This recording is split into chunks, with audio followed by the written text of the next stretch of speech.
Ale nasi ufunga manchako fie o tama o le tipa ula ia bale pesele na le vala si siva fama vai o le afai ule pese vivinga fo i sio mato nu o sio mato o fio anga pele le loto e pele il fatu sa tu paitea ia o lo langi nantu i vivinga ma pesenga o fatunga e faa matala tala ina yo na lau fanua o na vai fanua o na faasino manga mai se fo yo na tala tu ya mai se o na taulangi ga fa lupenga ya fa te fo ya ila tolo ya ile taleni o le mealofa e fatuino vi fatuino pese ya ina ia fa ngofi fo yo na mala mala mai tasile a wala tasile a vai ngai fa ngofi ai ma so so ni mo oe lea e te tau fo ile le whaafinga tau na o whaarupenga matulaga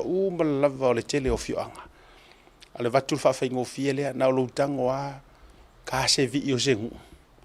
A wa o le manai o vi inga ma whaatunga e oto ai e lea wakuai lea wao ke kele o whaarupenga.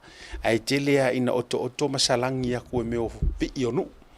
Ta sila na whaafinga o fie e tau ai.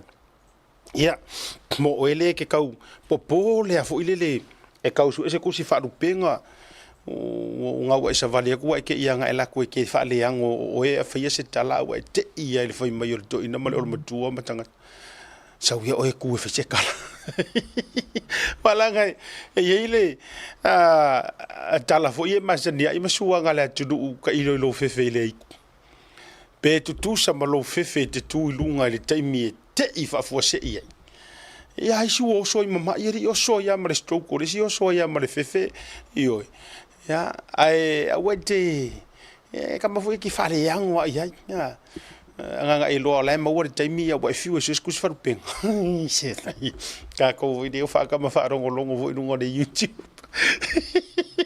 mai tasina vaenga em fon fa fingo fie ti oi ona e mawaina fa langinga onu mai tu malo ma fianga ia tasila na pese o vivi ngo sio matou nu isa tu paitea asiata sa mo leoi tapa au male ala tau fa pupu ngare na ai mawa le ngai fa wa mawa ko o ma le tele io isi a si vanga na wa tango ya utala ia ona tofu siale o fa langinga io le pitonu ma le pitonu pe io pitonu o su ai sa mo leoi e fio i fo i le alo le lilo mai ava ia tu me seve o le tamo le momonga ai sau vanga ia o ina ia i le tofa tasi ia Samoa ia o le malai fa le toi no fo felo lo ia sa sieta ia me se fo o tapa au to si mala la tau a fio i sa tu fia ia e fio ai fa na o le sa o mai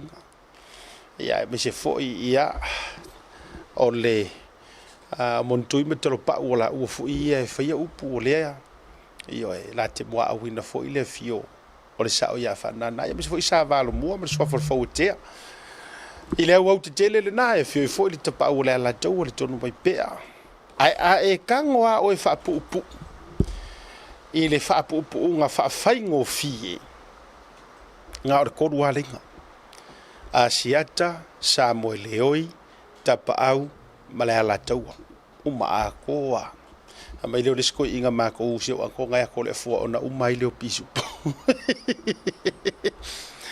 a talo fai le fa so nga o male tu folasa Samoa isa sa e Samoa isi si fo Samoa i matu ma Samoa i saute ma Samoa i le atu lau fa talo fa ma o fa fe lo i te fa tu lima ma o wo fo lo fa tu a fi fi mai ma tala mai o ao ma lo le pale ma lo le fa toa tulu inga umo le nei ke lope o fea lea te maua mai ai lo leo ma e sila mai ai mai atu motu o le Pasifika tu nu umo le atu lo lau fa malo atu mo o fa felo i atu suafo Yesu Keriso ma lo le tautua ma lo le fa toa e ora tau au na asiata farmalu o se mai pe au mangalu o le ia se tau so se le nei fiafi ia se tau ao se tautua ia wa oe o le tautua upu le longo puiali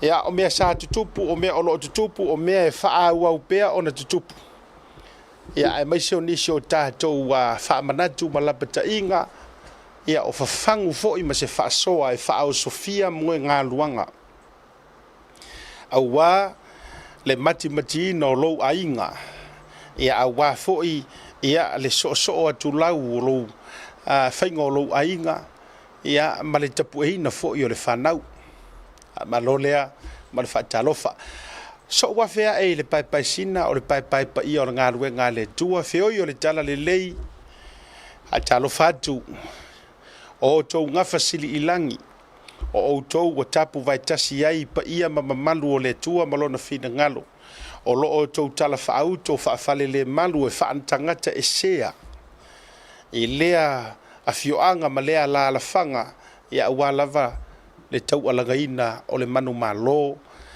tau alagaina o le salamo ia ma le laungaina o a fionga le tua ia ua masauri soifuanga i le nei vai tau o le kele fo yo launga ngai whaafeangainga ua filifili le kangaka le recipient po le tangata le na te taliaina pe nga ke kaliainga pe le kaliainga awane isuia fua le tau fola awane i compromise fua le ngā luenga ma le upua le tua ona e le whaafia i tangata pe ia o le tala le apostolo Paulo a whaina tofi au au te whaafia i tangata e le mawhai o na wala awina o se au nā le tua ala se mangingo ia o le sauanga le ala apostolo Paulo a whai o le atofia o e whaafia i kangaka longo winga e le kakau o ngaka winga o se au nā le tua le ngai kele fo i lau whaafia kangaka iai tulou e le whape o te whai atu lai mas lai ai langa o ngei fo i onga pō ma le halu o le taru fō wa tele ina mo musu whaafia ngainga mana i whaifia au maola tū whale tua wa mo musu i le me fo i le o le lusi o le whaitau au whai o tangata lotu the numbers wa amata no ese wa langa o le me fo i le wa i whalongolongo ua ai filifili ka i loa fo i le tangata fo i le lea lulu whale ainga fo pena fo i le whalongolongo o le tangata sa mo wa iai nga o ngā lua kua e whaarongolongo e mawai i me nga o ngā lua kua e whaarongolongo kule upua le tua e matua a whaina ia ai vai ngā uru fafo mai ia whamai ia le mea le ngā kamusu ai le whaila amaka ngā launga mai kangaka a o le whesiri a o hai a launga ia i whaiwhea o le whesiri ku merakasi o ai la o le ala unga ia ngai fai feo e la unga ngingo fo ala nga ka ko fa penga e te se e ia ko e ke sa fai lo ma ngai o le sele ngolo fusiua ma na ia yo lo por kasi o lo sei ma na ia yo lo of tiro fo ai na mata tua o lo fa fonga tu o usasa mai le la unga sawa ya te tau na tu o le murilua tu o le faitaanga tu o le pelo tu o le fafolinga alua ia ke ia le wala lo e makau au e fa sanga ai longo o rufa mai mau kingo ha vo kala ngore di wala ngole na turo tatu fa pina ia na umaga o ngau rufa mai o le lasi le ka au lava fa bela o le fa na vala aulia tu ona o tau wala mai sitina a pe o se war friend tina fo ele sanga friend se si fo ki nga ruenga ale o vala audia o le lu nga kofu mai o kama sisi a wangi e ko fa mai ki o ko sa meia wa fa ki fa longo ko le upu fa meia a ele o ka ua mai so ngai ngoa o le me mua ele o ka ua mai no ngai ngoa o le me manino ale na o lai fa ala utile a o lai la unga ngai fa au onga o le musunga wa mai le taimi lavalea sa ngolo speak the truth or speak the words le wo ku ua i lo fonga e speak mai la ava ai le mi millo so ka kare sa ngo ui mai fo io o ui mai o no fo i lalo o fa longo tu le launga ele temi no foi I lalo o faro no kule lau o sanga wa kere ka sanga mo vai o faro ko io ulave ai le lau e oi ma tu io ulave ai le lau fo le o ka ngare o fo fare o ka musu me fo isi nganga e le nganga le ku ai man ku fo I leo ma tu e fie fo I leo fa leo ku se o le la usa sa mangile la unga se o foi fi au ya wita sa mala man la unga this was 5 years ago 4 years ago I think yeah la sa alo ke sa fa ila lo ai va ai le pa o ma yo leo nge ye fa e kasi la le leo fo le o la ngonga ke le fa ye leo a man tu fo ta tu leo ye le mo suia o e ma o ke mingi mua o le leo le nganga pa ia longa lua o le leo le ki apolu longa kolu o le leo tangata la vea I mau la vea I maroko o lua o lo uso o lo ko finge e la vea I leo nga longa kolu ma le leo la longa fa o lo lava leo ia o lo lava leo o le la wa usa fa ingi lalo wa sasa mai le lau e kasi ala le leo le o kire o fa longo inga ke milia o le leo foi le o kangaka walanga o la sa fa mai kongo le ele o fa ya me vera se kala se to lo termina ia la foi ai ke lo foi la sa o ia ia ma kau ma fai foi ia ko o nga la vea ile la wa uri uma ma tua fa ru fe sa siro ma fo fa pe po se sure kale sia ka uma fai foi kale se sio ka uloa o ke ingo pia ia e lo ke ka alo masingi e loa na taimi ola o mausa nga ma me uma sai ai a pe po ia se sia vai ko sa ora la soli oh ia pe ia o suanga mai o fa le ele fo ngale sua ma va ku wa makanga vevela mai malalo vai o lo te fa matala tu ala u ia o te pole fo o ia pe lo ia se fo ila usau ele ila usau ale te fa matala tu nga mo ele le ma le ke feru ro I solo a ela ku e kaya mai oi o nga mai le si me e sau kaya mai e ke sola la nga le I mau le oi ile upo le ku so se kale si I'm not saying o le kale so se la unga so se fe au le kala ngo generally whether mamonga kakoliko e fakasa assembly asofiku wa umalava mo le mau iova a lo titala no o le venga le upo le tu le la unga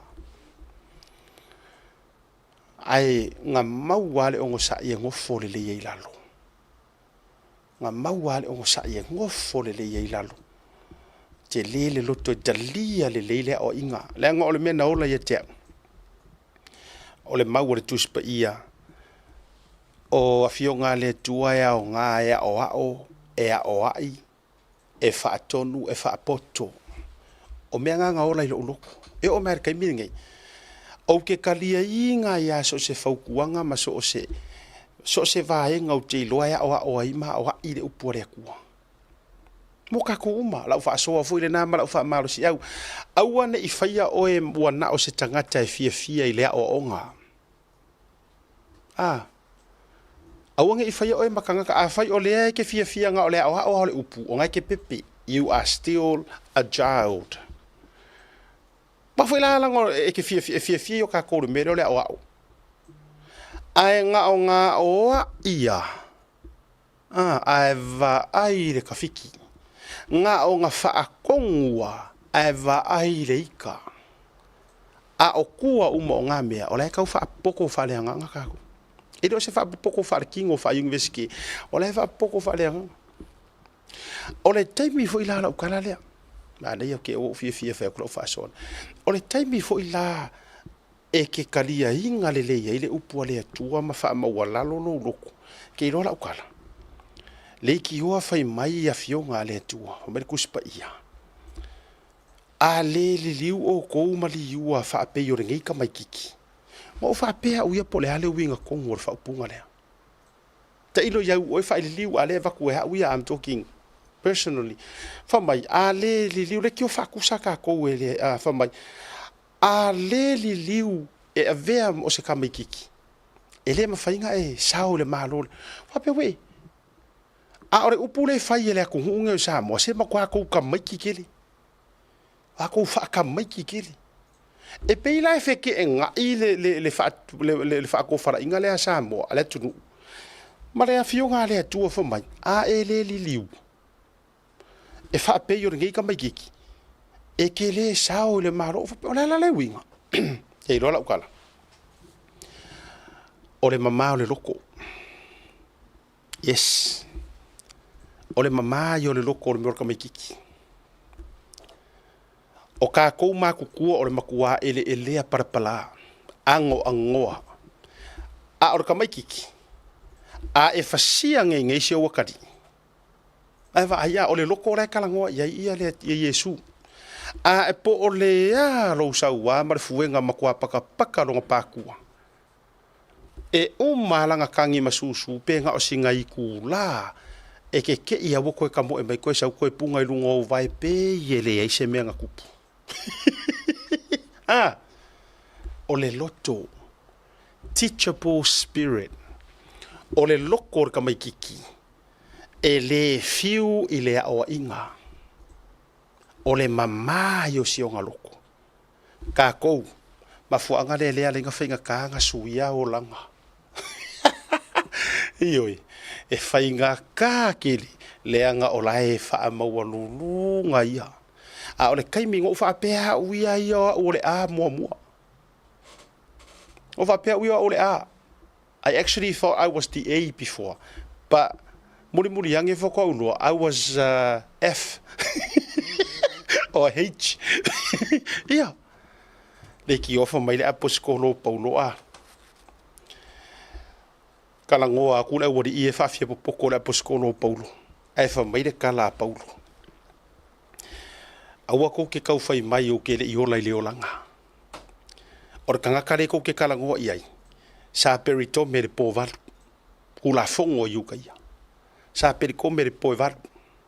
O le yukaia o sa yukaia. O le e peru o sa e peru. O le falaseio. O le kusi upu. O le nga kausi le kula fongo. O le nga whaia le kula fongo. O ka lau mai paulonga qualifications. Le la tatou o le vaitau nga qualifications a me la tatou vavai atua I leo mai le au sui kau vaa. A le lau mai paulonga qualifications I rumo moko kangaka. Ngu esere kala iei. Fa mai o a usa perikome le povalu. Longo winga wa okunga manga whaiukaya. Lono winga ele ipo iwa ele ipo se fulu o ke le isolia mas sa o sika I e kusai o kula fongo. Farasaio kusi upu e peru sa e peru ai vai kako ai fa mai ai o nei mea uma o le lenga la le ese o fia ka ko rola I le malolonga a o ngei mea uma ua ota ina ia o maua ke riso now o le ka ua ia ngo fa pea uia ai o sa onga o fai upu wai kele nga fai se isi fai upu le fa mai ua o koka mea uma ina ua o maua ke riso e le o le sa onga nga e le o le sa onga ua o koka mea uma ina ua o maua ke riso no e le fa apea e maua mua ke riso fako au koka I mea uma le ai e fa au koka mea uma I lau vai ina ia e maua ke riso e le mawhainga e maua ke riso pe a whai o le mua le o koka. Ha? Ala se maanga ia. Le anga e le mawhainga e pa ia ke riso. A o le mua kaia o I le o koka. No. E le aise lima ele e lea. E le ifo ise si. E mawhainga pa ia ku se mea ele e lea. Ile mamanu o lea kua. Ai fa Amerikana le aposkolo paulo ale fai kau kuspa I o sa onga le lenga ai o nei mea uma ua ota ina ia e le fai mai ona ua ina ia o maua ke riso longo winga so mai lau soe e mua ki lia leo koka fako a maua ke riso e ke le aru mua ke maua ke riso fako a ki lia leo koka le ai le ai e sa onga nga ki lia mua leo koka pa ia ile ia ke riso pa kala nga ia paulo ai ka gengi kala ngisi ngori tan fa penala e ono la fa malo le ofenga benga le tua e se lo fifiu ke fa so ai vai ngai na ngai le fengo fiel la ko ngadwenga e le fengo fie o isi wa matua upuia e va isi ka ngaka o makwala fai ya kamari anga o ngai fai fe au e isi au fa sala lau e a ngai ka ngaka fu e fai mai ko mengi ai onga o le ma fau fau nga ngana ma up ai a kari ka ngaka so e la vea ko i ma ko la vea ko fai fe au my good boy ya ono le tato te le ngā kongwa o le silio nei mea u malava wa le la ngi ko su ela u lo kuspa ia aftai wa mo se mea nga ioe le la ngi ko su ma so le la o u le se kede ngo faia u pulea o ko ka mea uma ina u o mo ke riso le ai ele ole ina u ole ina ia mea ngai sa ina ia o mo ke riso longa winga a ina ua ko nga a ina ia lumanga ole tau fo na ole mala mal tatu lo fo ngana wa ile si ka ka fa samo ai ke ri mala mai ioe i kulanga fo yo tatu ngana po le are po e karango ile lumanga i por ko nga ia po lo e tala no il tu langa fo ile le ole fa sanga i luma ai sa vali tu tau me foi la le ai fi mana o ngana samo join le tatu ga o ngale lupe foi va ese e mawai ngare fa sa nga fo yo ngana langa e ya ngai sila pela ma vaueli mangai o pu fa sino au tu veape me uma fa pena ya o le sengila ya o lautele me tau ya e mafai ona toi mala matili ai fa talo fa na mal fa malo ya male la pata inga fai ole tangata e a mata ona faitala le hanga mai laulo vale lungo le tato ya poloka ki dia ese oi e ala on top ia ile sunga ya misa me se foi la nisi foi le e tangata wa vea o le loyal fans e po royal fans ole loyal fans mai la tu e la tu te foi le pu ea ma send mai te tonu dat la ko top fans ma ya lo no winga e fie va umi foi le ko me me se vai ngol YouTube ya ole fa o tota oi ina ia maua uma tangata lele e pia kala la busco ole ki lia la wokoka inga ia maua uma mafofonga lele ia o tangata ai awe te sa we mai o linga i runga maunga ngana ma me fa pena io i runga tatu program paule me fa vitai ai awai muri kiriki o awa kaulo wa taulo lo sao lo fai numero e alwa lunga tatu numbers so e count mo mola lo awai ia fako afa ko kairo le mo e makiria ese mo no tatu proclame tatu malolonga a foi mai tatu fa felo ai godfather o tele vai tu sa po fese me o ia ia ma fa felo ai le tatu wa fa tatu no mo ia ilunga le tatu proclame ele nei vaenga o le fiafi tatu wor malolonga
se au nanga vave to e fatu tuina a wale la foina o la container po so se fa modi e wa inga i Samoa fa so tai va au i o iva tolu iva tasi lima iva tolu tas po le over se lau fitu iva lima tolu fitu al le quick free au nanga vave to e fa maria lutu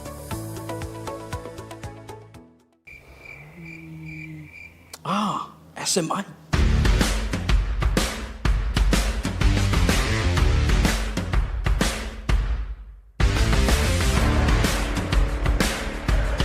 Fia whaafole na no lo mota, a fio mai lo le SMI Hardware i funga le. Ua iai nei le mato au whainga luenga to mai whaapitoa, a wale sui ino so se vali, ina ia whetau i le lei malo manao. O mato vali, o lo awina mai atu numa mau, ma ua mau tinoa le ananga tā, ma e umi foi o na au le iai lo maota. A o whataritali ei la le sui ino o lau vali, o lo iai foi nisi o mato vali e whai iai lau fifilinga, o wale whaalele ina atigi o lo maota.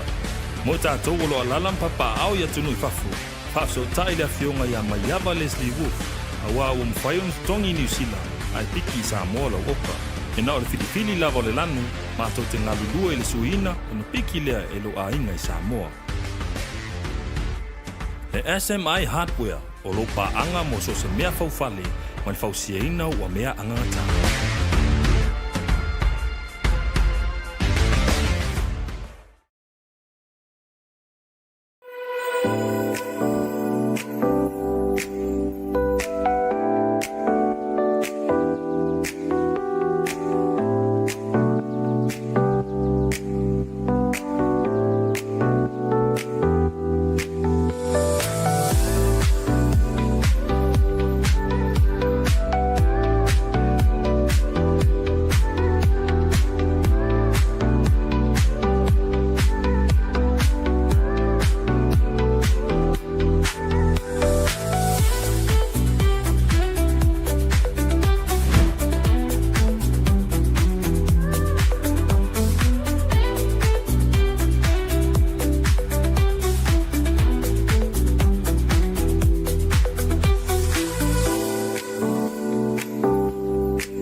Sunga ya li atawa.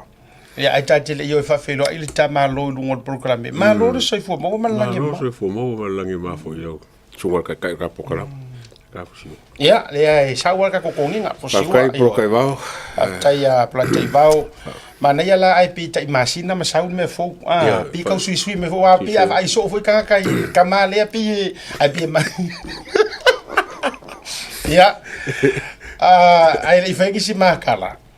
Ia mate fia fa felo ia tu mo fa ilo le tatou wa fia wo ma pa anga mai wo mo tatou so te go fa si o mio ke ko fa karangoa ia le polisi le tatou Digicel Pacifica ia o ia fo yo so o por Digicel worldwide ia le fionga i le te fono le au malosi le plus au kilani o ia le ka ia te fono le plus e o yo le wo red mai le so le nei lo na la e ona o le Digicel Atalo fatu lo fionga lo pipetele Junior dala ilene ia o vai se unga aso vala mate tau mamate atu ale o Dubai o Bali o la unga maki a wangia u sapo Thailand ia le sumo mai ia po i Rusia ia po o for Vaticano wa o le tau te ia le taimi ia vatalo fatu fio mai lo fionga lo pepe lungo o proclame le tau te ia ni vanga fiafi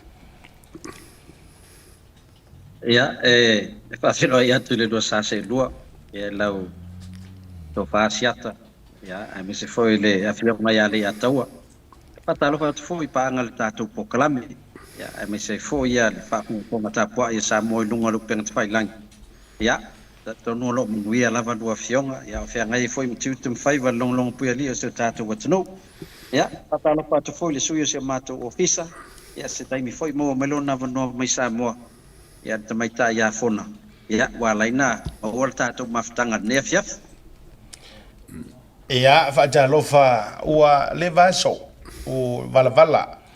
O mai lau o fionga o le ase tūlanga ai tau te leu te vai atu le ua join mai se taimi tāwhi a ngal whafsili kua o mai le nei taimi wa tele lo vai atu e lilifa le gym e po o yeise o le alase tūlanga o tau tāpena i lau o fionga.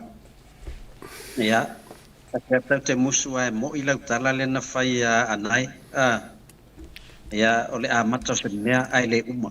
Ia ia o le ala na o le lava la tau faia se tau tuli pea ia le mele na mata nai ia i mor so fo maloloina ia le ngata fo na ia o le pisi lava fo ia i fe au ma tiu te fo le fali to mait ia ma mea fale ainga ia me so mea fale kalesia ta tonu ia ele o tau mamao atu lango o meolo tatou pisi ai ia me se fo lua fionga tu lango lua tau aveina o pokalama Maro whaptai.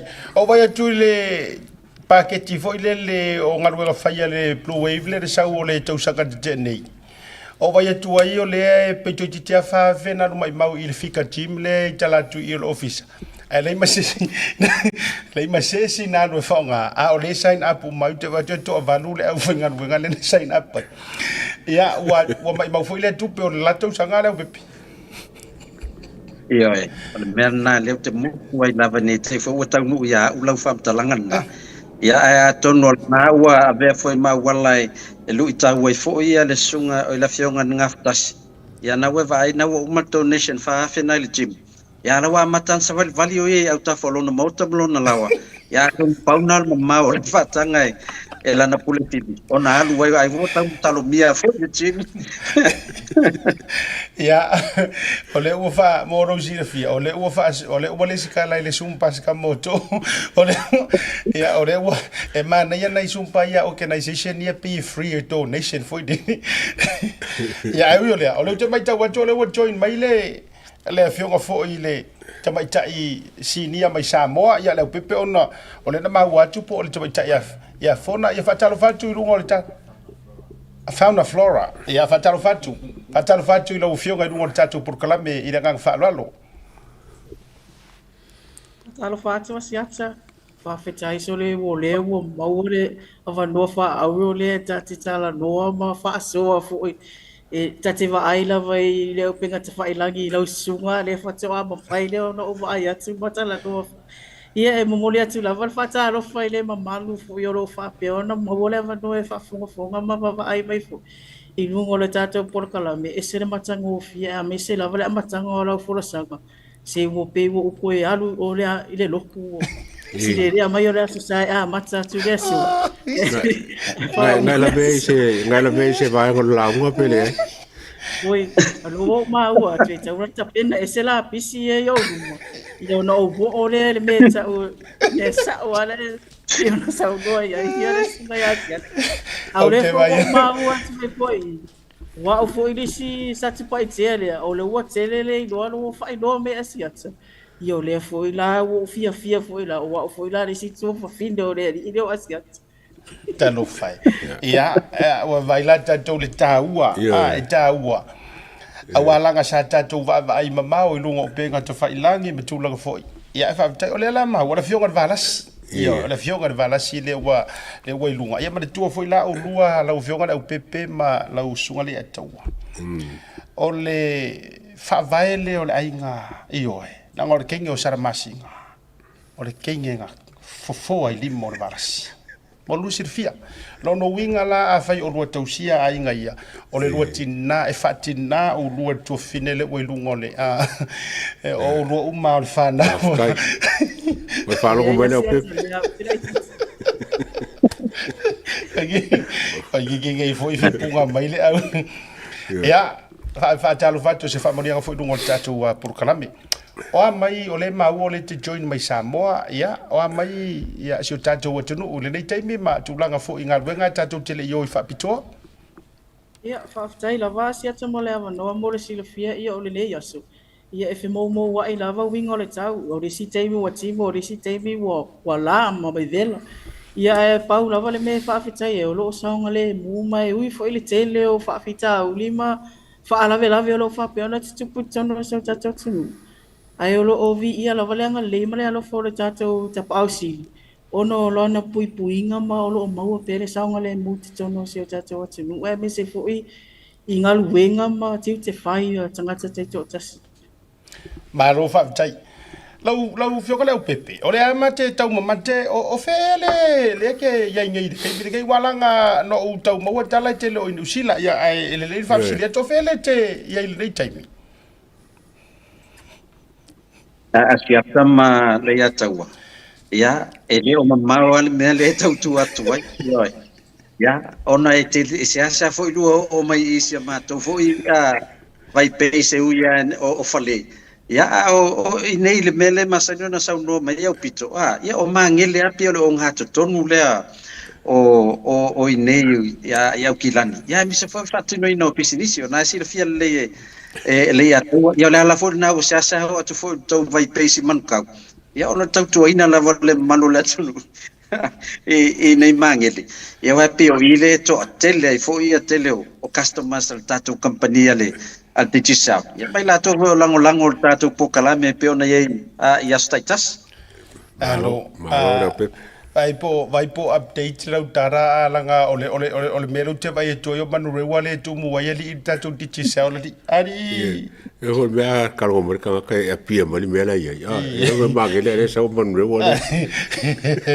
ia ona o se taimi mo foi mali to fine sa mo ia la fo tu le lua pito la au le taimi tatu atu foi sa mo fionga de valas ia se mai ni tatu fa la ulo mai se update le tu la ngore tu male onanga ale titi se la ngata ile o mai tau le tele ila tu fa ngaina ona ole mai moi no tatu por kalame io e tu la ngonu i tu me se fo to no su tatu tarfata ia pia ia mai ni tatu fa pito me tu la ngo ia i mo tatu tu no fa mo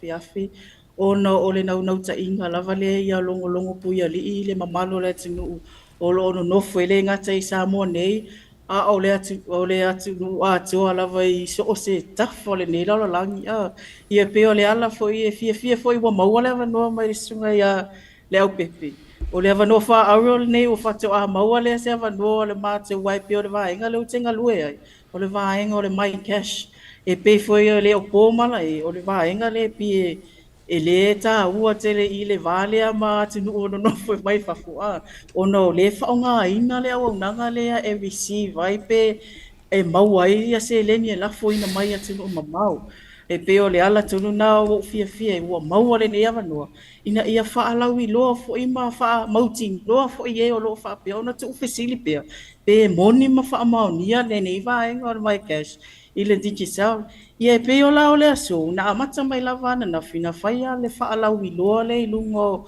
o TV me se fo yo le tio le tono la tinu me se o mato social media platforms o le fa ai lo ele mamalo le tinu le vaenga le o le mai cash ua fa apea ona resita la ina tangata e au noa ma se IT wa pe ona moni mawina tasi le o vaenga o le mana o mia e provide ina ia fa apea iona na maua le mai cash ai ole tala fia tosa pele ai se ID po le halava ona ole mai tawina pau le ole awala o le pi e tau le o mai e tangata e fa se mai cash ona ole e mana o mia se ID ai pe ole tala fia no ID required so po le lava le tulanga o lo e fu fa pele se ID le ai tala fia ngai mai sau malau telefoni tiki sau la ngai mai o matou fale o loa ia fa peona o le a fa peona pu e lo WhatsApp pe o le tulanga na lo replace le ID o le pu e o lo WhatsApp fa maunga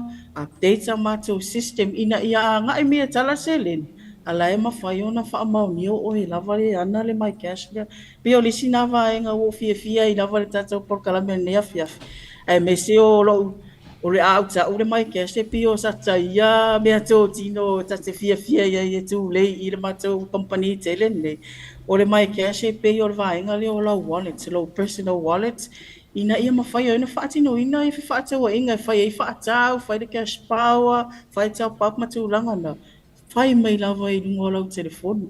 Ia o se tala atu le nā mai nei fo itu. E mese le nei vaenga o le mai cash. Ia fai loa i le mamalu fo i le atinu. Wa tala fia unga fo i le nei vaenga o mātau ngā ruru e ma patau mawhai ai. O nol vai tau o le Mother's Day. Le pe fo i ona mo o te ilo fo i ia vaenga le tala fo mai se leni ala ngā le lei ma ngā lofa mai tina. Ia matutua e mese fo i o taito o lua fo i o lo whapeona o mau nei. Aulo a inga foi o lo sala lau ia me foi ona la fo sa o mai lava le mai cash i nei sa mo e au noa ma se a nga i solo i la e pe ona ia mai tau ina nei vai tau Io sina vaenga na o le tau mo whai atu ai lava le mātou pipitola au I nei le tiki sau I Samoa nei. Malo whawtai la ai a joel to fine to no fo ile to mai tai o visa sili o le tatou vaenga le mai cash di ti sel le pepe I se vaenga te fia fa popo ai le I watuna inisio vaenga Asiata male ata ole wa nanga le wa sa no yel va la sia pola fionga foi asuruama. Pe tau ile le ia ma o bua. O toinga o nanga foi la tupe. Ele obvious foi le tangata la ya lu tupe. Ya awai e fe lolo voi ia lu tau singa o lo fatino nga I Samoa ia inga fo. Ya ole tulanga mai kasi sa. E pe ole o nanga le tau nu atu ese le nia la fo atu New Zealand. Au se tadia. Olo ye la tatu fa pitoa lo fangas tolo temine man mato fanga pa anga male ClickX. Ya ele o ese fi. Ya lulungo le website ClickX pa fa pe we le sitala fo ClickX. Ya ele ese fi la fo tupel Mother's Day. Ale ngata le na. Ya o lato rate masalo peta lao no tasi la ye. Ya au titilo asiata male ata o tele o isi atato fa tupelo ye. Ia masalo lo portalali mai va talao no sfulu na ia ai o lewe et fama ma venga ClickX ele se tatu fi la foto le tupe ata no ele mai cash Samoa ia na nga ide falo lord te sal e talai le seleni ia pe fa nga fo itu tong ye o lo pe on sa no ai ia to mai tai fo ia fo na floor em faina tong et cash power ma fai fo na fa ye fa tau ai o le mai cash Samoa ia tau nua tuer tupe le tupe ia o le alu atu I fafonei pe ono lo sila fia le ia tau ma siata ia pe o tatou le ai tau malele vo tulanga o tau tuaino a inga Samoa le ala wai le sia wala le leile a wai te le tau walu e su se fale la fo ele se leni na lo wanga isa o online I lunga lo telefoni le star ClickX ia ma fa nga lo o lo ia fo ile tatou fa pito le te sa lo fanga stolo atu mai New Zealand ma Australia ava peti pangaina ClickX ela foi lo tuper Mother's Day ia pela foi le top up ia e te alu tono tatu se ile failas for really e lua tatu telefoni Samsung S25 Ultra leo la se ina las for really ia tono man malo e foi se tina lo na mi pan telefoni taimi nei malo whawtai ole o nangala lea lau fio ngai le va la si ma lau fio ngai lau pepe ole o nanga lea so o se mea la e renga o kako New Zealand, Amerika, Australia, wa pio meina tunu ulava nei au fia I Hawaii. Ko sa wha peke I Europa, o fia umana tu moto o Pasifika, Asia, Afrika, walanga o Samoa, ua tala wha auto, e mawhainga o lo kangoa download le mai, le mai cash lea, app. Ia, mora sila fia lava e sa ole le ai o le vaenga tonu lava e fia wha manino. Ia e so se vaenga lava o le lalolangi le nei o lo o lalam papa au ele malo le atunu o lo whapeone iai a inga ine. E mawhai ona sen mai se le ni whaonga ina la e pe o le ClickX ona ta ue le au pepe o le MoneyGram o le RIA manisi nao IMT so lo o matou ngalu rue fatas. E sen mai la i le My Cash Wallet nei Samoa.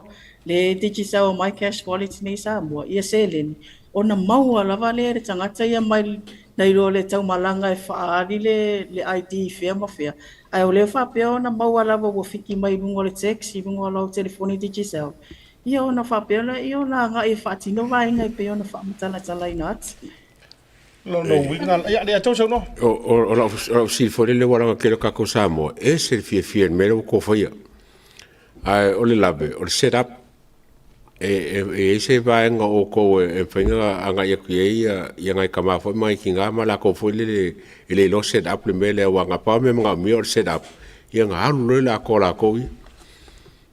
o le ma na ia le fa fisili le pe o le silia vai nga ta ua I le tau mo whainga lea ina ia le mai cash tangata ia e le o vau ia lava le anga e mei o tangata I le mato office I Samoa nei ai mei se fo I le o maa ua e anga I le mamalo la tunu I ni sila I le maota Samoa I mangele e mawhai e ona whaatino ina le tau mo whai e set up le mai cash I lungo o telefoni matulanga whapena a wai mana o mia ona pu e le ata o tina ta maa pu ai lava le anga I atu malana mai cash ona iai ma wha mau ngai mana o mia taipe o le o le aso whanau o le nuu o whea tonu le mele a ngai mai e le tangata pe ia se email la dress e mawhai o na updates ai ia ona download lo le o le app le pe ona ta o le My Cash app ia ona iai fo i le vaenga o lo iai o lo tatala le vanoa i le matau ofisa tasi lua tolu e vala au mai fo ia e mese le matau ofisa ia po wa nei le matau vaenga o lo iai fo i matau o lo ngaru e fatas hava noa e vala au mai i meli mai message mai tu atu le tau au e mawhaiona o fo i ai fo i ni a inga o lo i tua i nei sa mua lo nofo mau mai ma le tau langa whawhinga tāna ngai mai ia o lima ma vai nei e tau tua ai le manu le tunu e mawhaiona o atu le au nanga i tua e tau mawhai ina ia whaatino ina le vaenga lea. Malo. Ole fesili lea, lau te tau mawhai lava vava ai atu nei fesili tatou viewers and customers. Walanga ile to na mare la ina lau fio le vala si mare fio lau pepe. Ole awala le ua mu vela lang. Iyo e. Ua le lava va fo ile mele ole o ku ile nga. Iyo nei fare tupe tu no ta tele nga vale ai pe ole mana o mia male vave male after hours matulanga fa pena. Ole kamala le mo fa fonga mai le tu. Ai o America, yo te no fo Australia.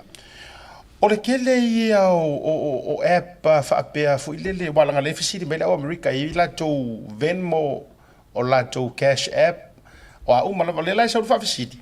E ise vae ngai mawhai ona sen mai ai nā tūlanga ngā i le tātou My Cash. E mawhai nā mai se tau whaamani no ngon vanga wale o te tau mau atu le mawhai na whao ngā le ClickX. Ai whawhiala mo Amerika walanga e whau sasanga i le Amerika rungor kako porukalame. Ya se mai se fato fala inga lau fionga tamai tai sinia. Whaafataila wa mo whaafasili e sena matanga o fie o no tūlanga umai e au na whau ai le whainga malanga fo ipo le tau mo whai e develop le My Cash mo le taimi nei e le o iai se whamani nonga po o se vaenga e mawhai e ona whaatino le vaenga ai pau lava le vaenga le whaatino ino o nei IMT Presesia pay o le MoneyGram, ClickX, o le Western Union ma le Ria, o le Rocket Remits ma vaenga whapena, pauna o vaenga o le ua whaamauti no mai, e ma whai ona wha sen mai ai se len. Ai se teimi o lea lava e develop le tatou My Cash app matulanga le au nanga lea. A tonu o lisi tatou por kalame i luma atu, le a whapeona watu e se updates ma watu ai fo inisi vaenga na ina ia tali atu ai whaafisili ai mana ia. E au mai fo nei manatu ia. E whau anga ia ile mātou fo i product o lo te mo whai e push atu le e au ngā ile mamaru ratu. Ma lo whaapitai, o lea nun tatu whaatara noanga. A o lea e ngengo mai ia misa.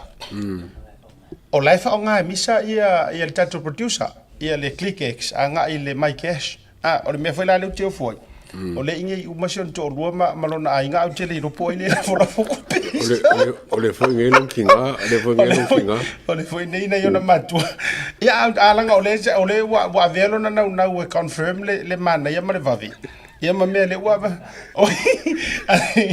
ia fa le atawa o le sisi vanga te ele wa me si le si de fie Michel Faunganga o la kapsu songe le titi saole fa no o le fisili o te fia vatu ala o pepe ma le tofine este safe ese fele nei au unanga ese fe mai i le ngau ia kanga ka o kupe ma le transfer ese o kupe you know o ye se tatu tapena ngai le sao ngale mu malu puipuia o se le ni e fe avea i le o nanga le fa mol la se me se famni nonga ya o te dole la wa matatu a wala lo matu pito la awe o le la fotu le se le ni mai New Zealand ma se talia a o tal fifia se atam le atawa o company e ma te ngalu lue pe o le ClickX MoneyGram Western Union Ria o company te tele ma o mona yai foi ia la to puipuinga ia e saunga le mu le transferring mai o tupe mai la to bank account anga i platforms ia ina ia mfaio na la foto e tātou te leo pole laile i le tūlanga lana. Ono lea i lalo fo i o puipuinga o tūla fono New Zealand, au se tālia Amerika, Europa, o whea lava na i lau bank. E mwhaiwhana access mai tātou platform. Ia o nā fo wai ai ia le whao ngai no password, ia o lau username, tūlanga masani o masani tātou I whafunei. Ia, e matua mauti noa lava lale, pui o Seileni. I le tūle I whafu. Ia, e le lei persau noa o fauna flora I le tūlanga o security foi o lo pui e le tātou mai kasi Samoa.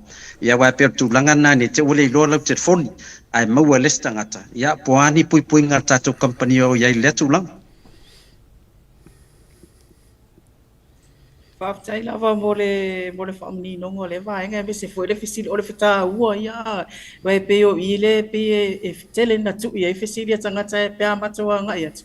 Pe maru pui a matua se le ni e talafo mai ma pe maru pui a pe la kusisi tala o le tala fia e pe fia na sau doa amata mea mai re tuanga ne ia leo pe sa o le o lo o maru pui a wa foi la o le my cash wallet le ale digital e taimi set up ele account le pe na failo atu e ku ele le ia le atu tangata le ana le telefoni le po le numero le stala uma lava fa mau ngai pe yo le asafa na o tulanga uma fa pena e yai foi la male le taimi set up ele account e yai le pin number e fa pea ona enter e mafai e ona malu pui ia se le ne le mafai ona alu le si alu siaki le pa le ni pe siaki pe fiere se le ni pe tau sen pe talafu ona e malu pui ai le pin la le taipe o le ATM pin le card e fa pe na foi la lona fatinunga I le tu le my cash wallet le tangata e mafai ona malu pui ai le pin number ale lo foi la le telefoni e mafai ona toia nga I mai le tangata to replace atu le sim ai base lava ia verifications po o au wala I ole asu eso ina pe o le tangata tonu le ana le numero po o le telefoni e base lava I fa maunga ia wai lunga o malamato system na ia mawhai e ia na toi wha fo I lava le meteo tino le tangata e ana e peira o le sinata la fia yes o malu pui a se leni o lo wha peona a mai wai pau lava le tūlanga e te irola as lo ne tangata wa fiki le text wha ilo mai o sa le tupe o le au wha inga ai o le tala ina la o le se leni e le mawhai ona tala ona iai fo ia inga e fato ama faiona tala e te tau foi ona iai fesile tu ina atu ele mata o whenga luenga e iai foi la le pin o lo o pui ai le account le tangata le ana le my cash wallet pio se tali atu lea ili nei afi ma lo whaavitai manino lo forsanga lo forsanga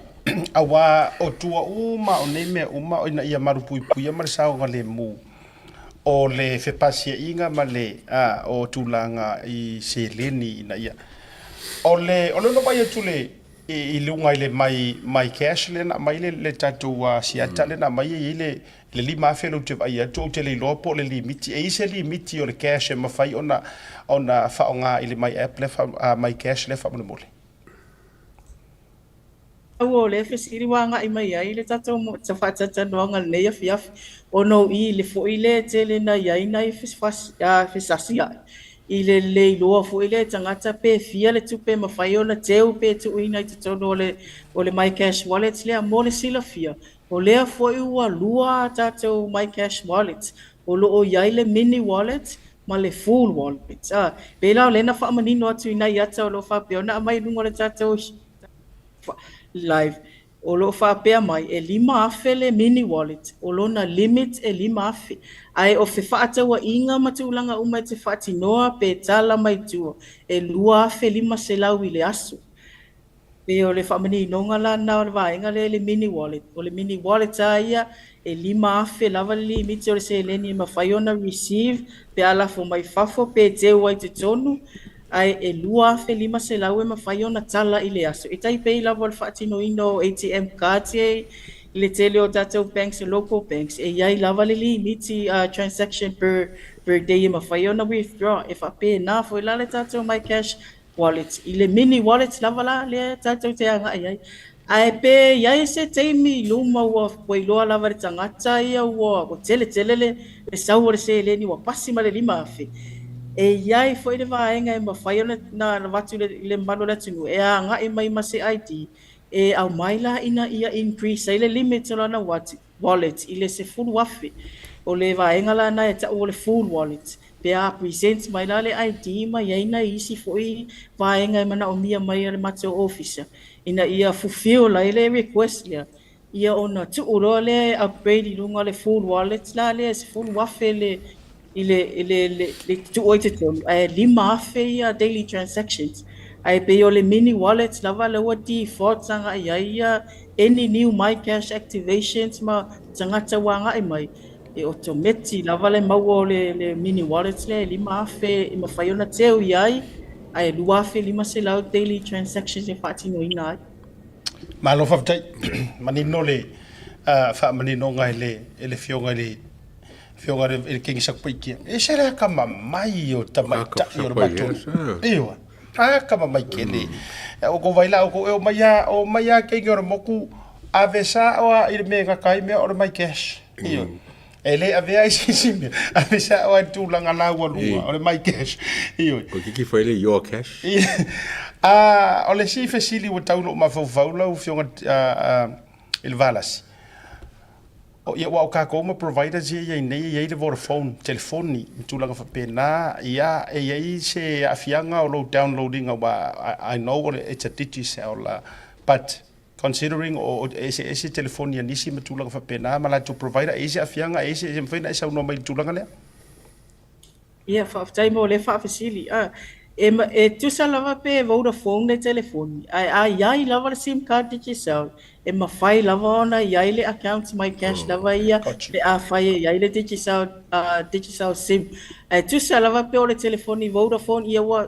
tato sila fia foi nei vai tau le alu i lumo le teknolosi ua ta i lua sim wa iai fo ia me ta wo i sim iPhones ia wa tasi lua tolu fa sim se mawhai ona o le telefoni tu sa lava pe ese providers ai afa pe wa in order to have this product with you tau lava ona iai sau mai digital number e peo le alana le e longo puni ari atu fo ile malo le tinu ia tu sa lava po la iai le telefoni Vodafone as long as you have a digital sim e fai ai lau mai cash ia o le aungana o te tato te mo whainga le ia fiaf malo fa tai o mama fsili mo nei temi wala ngai le mutai tato wa vanoa ia le tau au te lo ono le nei temi o le fa ko aka ko le introducing a fo o tato o nga fo ia fa tai lau pepe la fatu ile lua pito la au ia lau fio lau pepe ia tau lunga mai le sa unanga fai o le to fine Samoa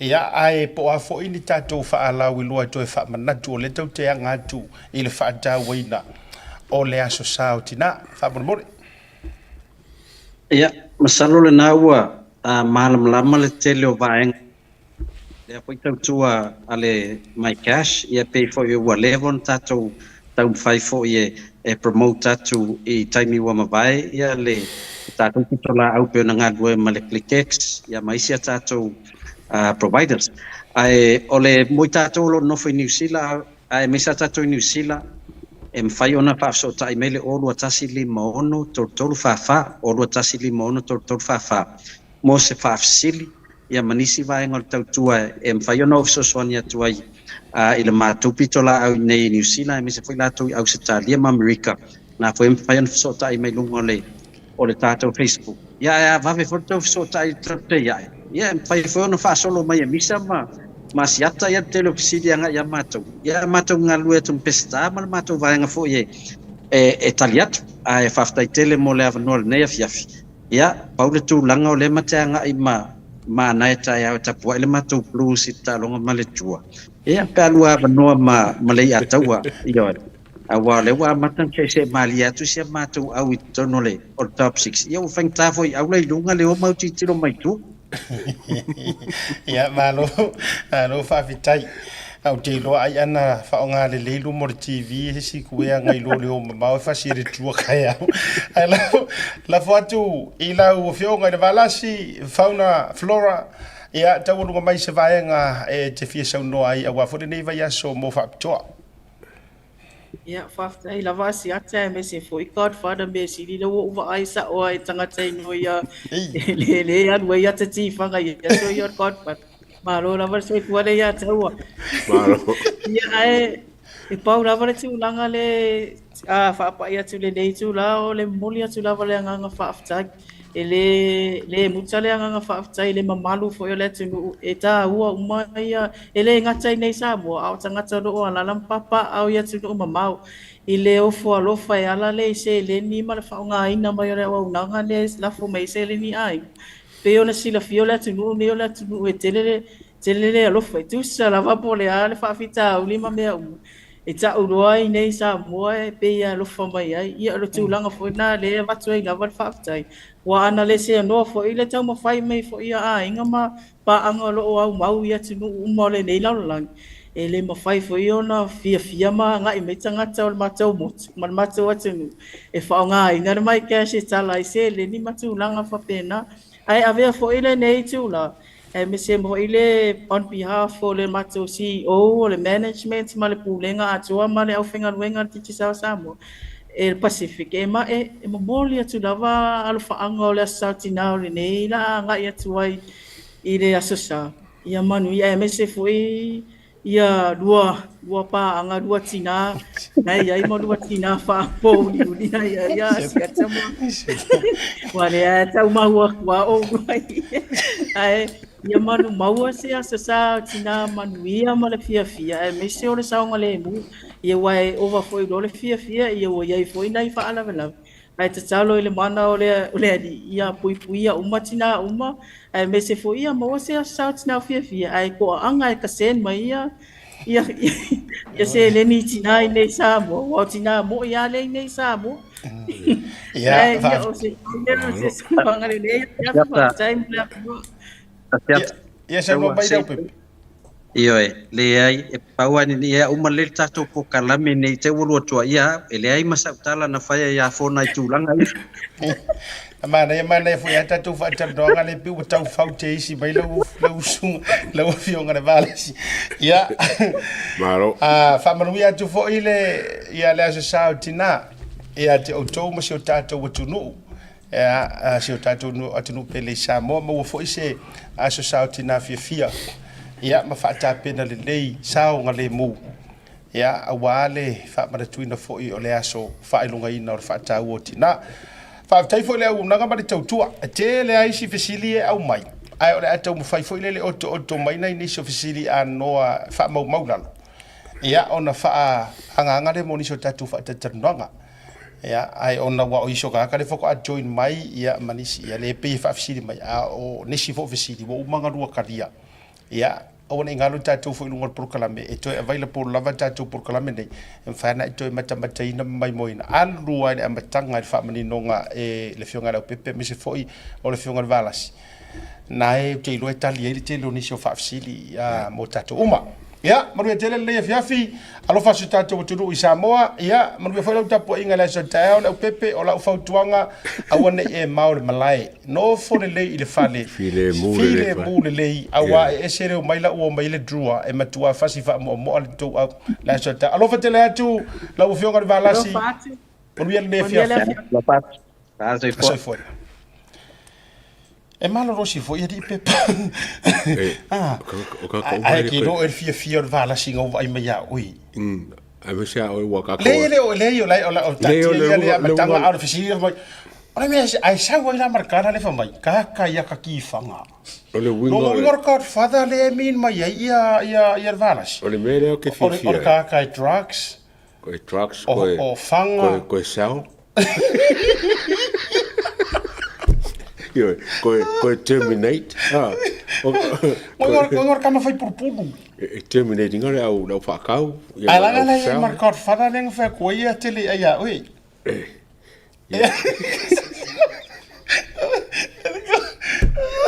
e mali au te fai atu la ia fa ko fisiri vai nga wa mana ya ai ke ro le mengo uluanga pe ia se me la ka wi lo ale valas i lau sunga e faku walanga vai ko wahalu le manga ia nga o i fa ka usi unga fa mai ia ele va tu fa monia ngala sa merci ya o vai o le fai ka karo le lile le pepe o le ka mua le o le nga mua le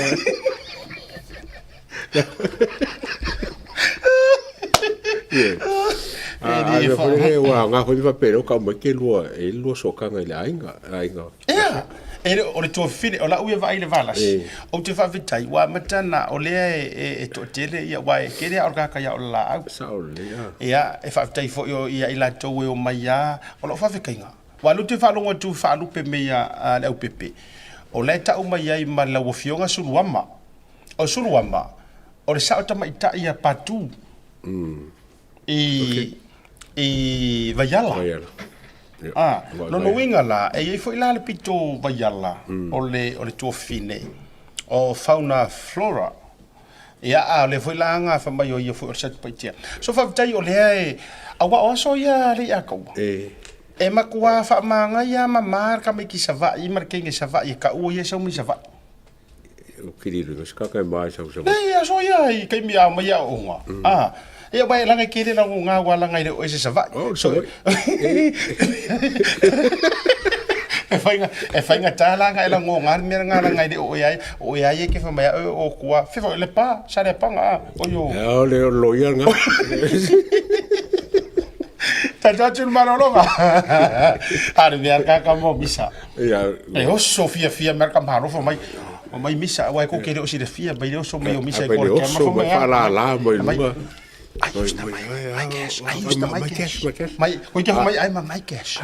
Alai o ale nge ko.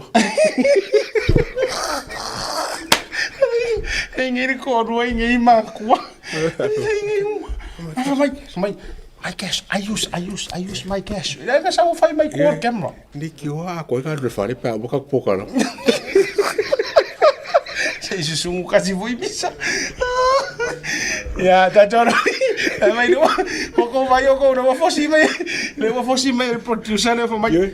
La wanga nga ko me wala vanga ka kon manolo. Ya la fai finga no misa ta ton manolo nga. A foi mai. A vela isunga, ele foi mai cash. My cash nguber kasi la la sa. Sa ni lo ya. O ka o. Let's go to the break.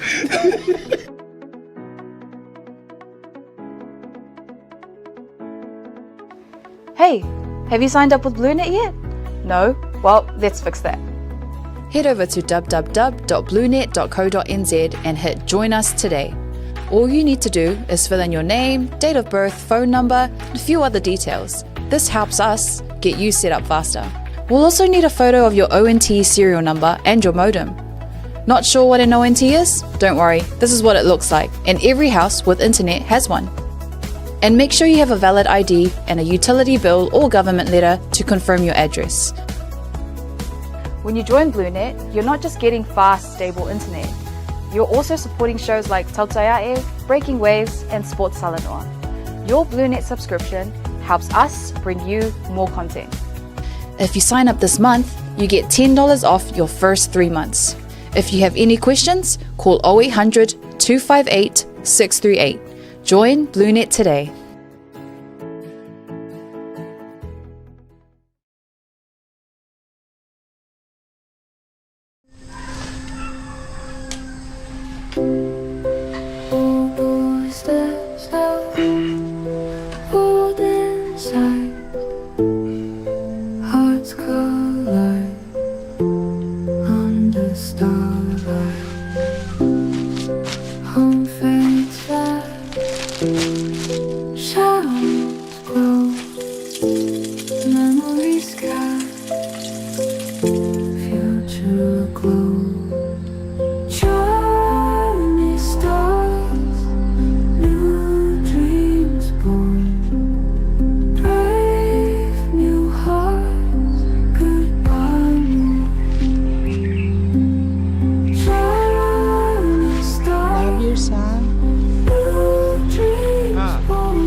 to mai fa pitoa a wale sui ino so se vali ina ia fetau ile lei malo manao o mato vali o lo awina mai atu no mau ma ua mau tino le ananga ta mai umi foi ona au le ai lo mota a o fata di tali ai la le sui ino la vali o lo ai foi niso mato vali e fai ai la fifilinga o wale fa le ina tigi o lo mota to lo alalam papa au ya tunu fafu fa so tai le fionga ya mai ava Leslie Wolf awa ua mawhai o tongi New Zealand ai piki Samoa lau oka.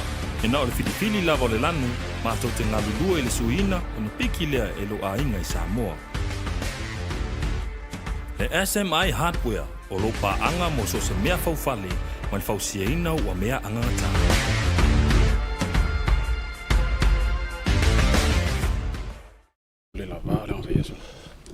Taipara wati lea ua lua se fulu ma leo no minute ua te ai nei le itula e lima i le tautua whaua ua le Blue TV ma le poro kalame o le tautaiai ua whaa e whaiva tiute ngā luenga o le neifo yaso o a whaiva sa e whea ngai ma oe kaukoyo le ua atore mato o va masani ea ua nofo yesua ma wololo so mai sunga le lilo ia ole ivitu o le tulafono ma le fautuaina o le tulafono i lunga o le tatou proklame ia ai o se maninoga fa le tulafono mo tatou faalau e tele soga ia sauni se leni ia pei ona tou silasila mai ai ma faatalofa atu mai lou au malurua Ah, ia pe oka, rore maru. Ko mero ka di ma fam pole na mamu. ia fia mai ali makara mai au lunga o le tatou proklame Ya, lange mai lua sa se lua. Awen foi pa i ole Blue TV mo na no fatofi. Tana ni foi le fa fonganga ale atunu. Iso o se vaenga ma so se tafa ole kelope. Ya malo so i fo maua ma lange mai lo sunga. lo e vivi faia ele loto i le atua ona ua vavaia tu sulu o le tino o lo o malosi ma soifua maloloina sunga lilo Yeah. walanga o ngā luenga ia o lo mirikingo whaakasi fo i matangata i oe o ro o afia i le tulafu e kau whaakupu mai le skaimi I pea misa pea kere kanka mo. you know e tau whaatupu mai me pea uma fo i pea e luas furu mai le luas furu tangata sa e se vinga ma e ma e hendolinga sfuru valu fal pui pui uma Yo. Pe lua sao ai. A mo se fulu e su balu e fal pui pui ai lua sao mai. dua sao mai jusana e sao ai nga ma fo fal pui pui ona o e lava i lau o lau mal pato lau ngaruenga tatala ma le loka e rua me ki finga wai finga inga ia loka ma finga inga ia kakala sa lotu ava pela na uma e mai le lua se fulu su valu loka uma ai lua ia pela na fo ia leo ia le fale o kau sao era ma ua fa matala talanga o lau nga O se si pokalame ki lua faia. I roka ang fika o fala langa. Makua o ulesi. Ai se elesi. le yo le va ini le ko Ia ka o fala langa. Ai se fio sao. O ngele uri fa mai. O mapoko o mave o fa ngelo. O ke moli. ele ise o le na le fo Kali se ia mai le ngalo le ata. o le kari mai sa un ya le kari. Le o ke fa kwai ke ruanga ngase lai uma. o ur fo be kalai ele fengo ko se fa ngo ai ke ele fa ka ngai ka ku vai le lai O fa ko la kara ai. Vai o. Fa barosi de la o le mo tio. mai lu mata to fa si silanga mi Ai mo kwa musu o le mo tio. Kwa musu. Ya ko sau kao. Fa ka ya mo ko o tio. Pe ia ka unga ka o se ro pokalame fala langa. ai vai o wala mai o sa so le a me fo ile pisi e to o le ma o le fa o tina le ai ngata uta ya sta moli e to lo fa tai mala fa malo ya ila to lo o sua ku ka ya o ka ngaka Mo moi ma fo fo. kai ua matua tumu moni talo wa tumu ila matua ia ai male nga fo ile le tau fia feilo mai ma ia date mara bala fo ile tanga o vai tu o le na tu e alu ma teo o matia sia si sunga fa fia nga ia isala pasta isala ile tatu anti routers barbecue o vili lo la kam o va ke roe sua ko la ko fe mesika update la nga o le o le vevela mana ia o kai mo barbecue o le umor ka ko pokala ele la nga fa taila na sua ia Ai ka me nga le de penga ya. Na fa me kia o o le kwa. tumu tangata o le fali No faro kwa ko fa mai hana. E ngungu. Sa wala. O le ke le la fa fale la. vai le tatu anti ruta sile vi fo lunga misa o ke aka misa vi fo lunga si sila Na pasta isala tau te wheloa i pe a mai al tatou tau te ia. O Yo le kiu al bagari a makalongo. Longo ngere fiafi ka fa pe foi mole la bongo a mere sa ile. Tanmana. Tanmana a me tanmana. Ia ta oula talimana e ia la papakiu le la o songe le fiafi. Tatou wheloa nga o mal tau te ia e tatou pala lo ia. Ia e fa tau papakiu malu tanga telefale. Awane o vai vo tau pisi e foi a mantai no. O le makwalo ko le anga pe au lo sosia fa mai. O mai. O le sosi sa o ale sosi nga kausa mo sia kai de. It is sosi. Wedding sosi o sosi. E mana ia la mea la tatou wo i uma sosi le nane wa te lo le tele a o le ai fua.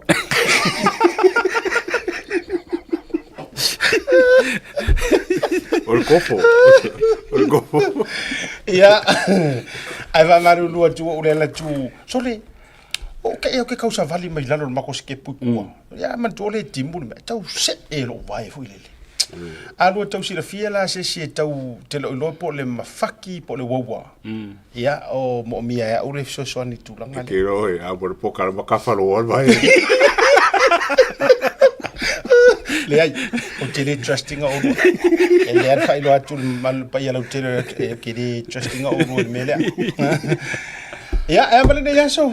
Como re kari de songa lo ye karu no fa vela be fo ka o ke fo ni ka mo foi ka sili ngala ele se me la kala ngoi fo ya ngal it's confidential. Lai o manuia me o ke o fa tu e tau au ri mai na ka loka ma le o le winga na manuia ne e ke fenga ruanga ele fenga ruanga e sa o songa ngo ke i ai na fai menga ngo me fali okay ana ngai fa pe ngo le alu ko e ke le ka pe nga fa me fali mana ia o le asa o la tefsila le tefsila ke mo foi la tefsila toi sunga o le asa wa ai sesio ma wa ai sesi e ke recommendinga part time ya e ono la tu fo lele e feso so wangi o ai se o ani ma o ai sesi ma fainga la kue kau soa la nga ruenga pi sui ya o se qualification ke mo me ya ma o ma ke o se menga se kofa le ai sesi oru no tio Ola mai sa reason walanga e unfair le mai sa reason ya kasi longa winga o mea sanga kia ele mafainga failoinga e mo ka o o ke le lopo yo rola e vai le waka o mai o e ngase Nere le papela ale o ke le lola pe lola ka con winga se si o lo o ngi lo fa ka ngoi le mangi me secret yeah o me ko ngo ke le fa yo lo ko so la lusi mo ka ka lo ko ya que fiero ya o fico ro ya mo ko menga o ya que ya no le fale yo o que vai al cala cavica o te no fofo i le fale yo va ya so te le la ya o le ngo fofo fale yo va o que ka o mela ya va taiwa su mai su ngal wa be ya ko ke fe nga o ko ke kalie ya matua ya ona vai nga fo ifa no fo madi le ifa ya o sa me alo fa ya ki wala nga yili skamba o le lata mai o le sautina o le lata fo le telefone na o le fa visi Misa go mo se video mga kulele. Awana ingalo le yel tato special e fai. O le yai mai sa video. Send mai or kai mingai wa ka send mai la video. A short clip. 30 seconds, 20 to 30 seconds. E overloa ia o expire wo mo yo minguki. Ai o lau video e fa auto ina fa pea. O lau au nanga I lo masiofo. No winga o kama. Fai mai singa o video po le ase au nganga maka ukia malau walunga. E te tautua I pe fai e se kau po se mea ai po le alava. A lai po e lai te alu e serve letina. Ma ia e po e kinga. Nga po e ka mai pais. Lai por fa na u ma fai ana fai fa na po e le le mai. Ia por kinga foi whoever. Ia 20 to 30 seconds. O leva ngo foi le fa keri ko kuri lo korua. Ko kuri. E wala nga tell me. Yeah, se vai conditions ka mai. Inga malo. Mana tua o le keyword. Au nanga I le masio. Teki. Serve your queen. Awala ke le serve lo to lo po wala nga pe kau low le level fa nga le kau level makako ai serve le queen e wa shua asa wa sa peka asa wa sa peka lo fa red carpet Camilla ele ko ye isi lo po a red carpet wa uma me roll uma lo mo can roll like what more. Kavale vale. Ya le na send mai sau video ile tauta ya. Ole so tai or ka ko tatu fa ngata e umoro tauta ya tai fa ngata tatu video. Ia se vangau o fa mai misa na tsia kia pea ile weekend. La ngola so ngofua la pokola mera so ngofua. Fa luilu. Fa lu ai lunga. Le tatu video ole malo. Ya, nga Kero pe ka ko nga mangi video. Ro le ka pa se sample video fo de le lo di er fingol me. E angi me ai re ka fosa. La vi foi mo ro fo kas. O fala au yang lo le aso ni fa pe. La fa ya lo no fo no to atas. O me kago ese. O leo ke inge yo ke sau e pe ngi ro fo la. Wakalu wa nga sau mai. Wakalu wa nga sau mai le fionga le vala si. Ma fa fe kai mai wonga va ai sa o le i de Godfather. Wa ese era ka mar mele o ye. Le o lo fo ke le papa kiure. O papa kiure o lo fo ke. O ka go lo fo ke e social sunga fa fe ngi. Ni fa mai.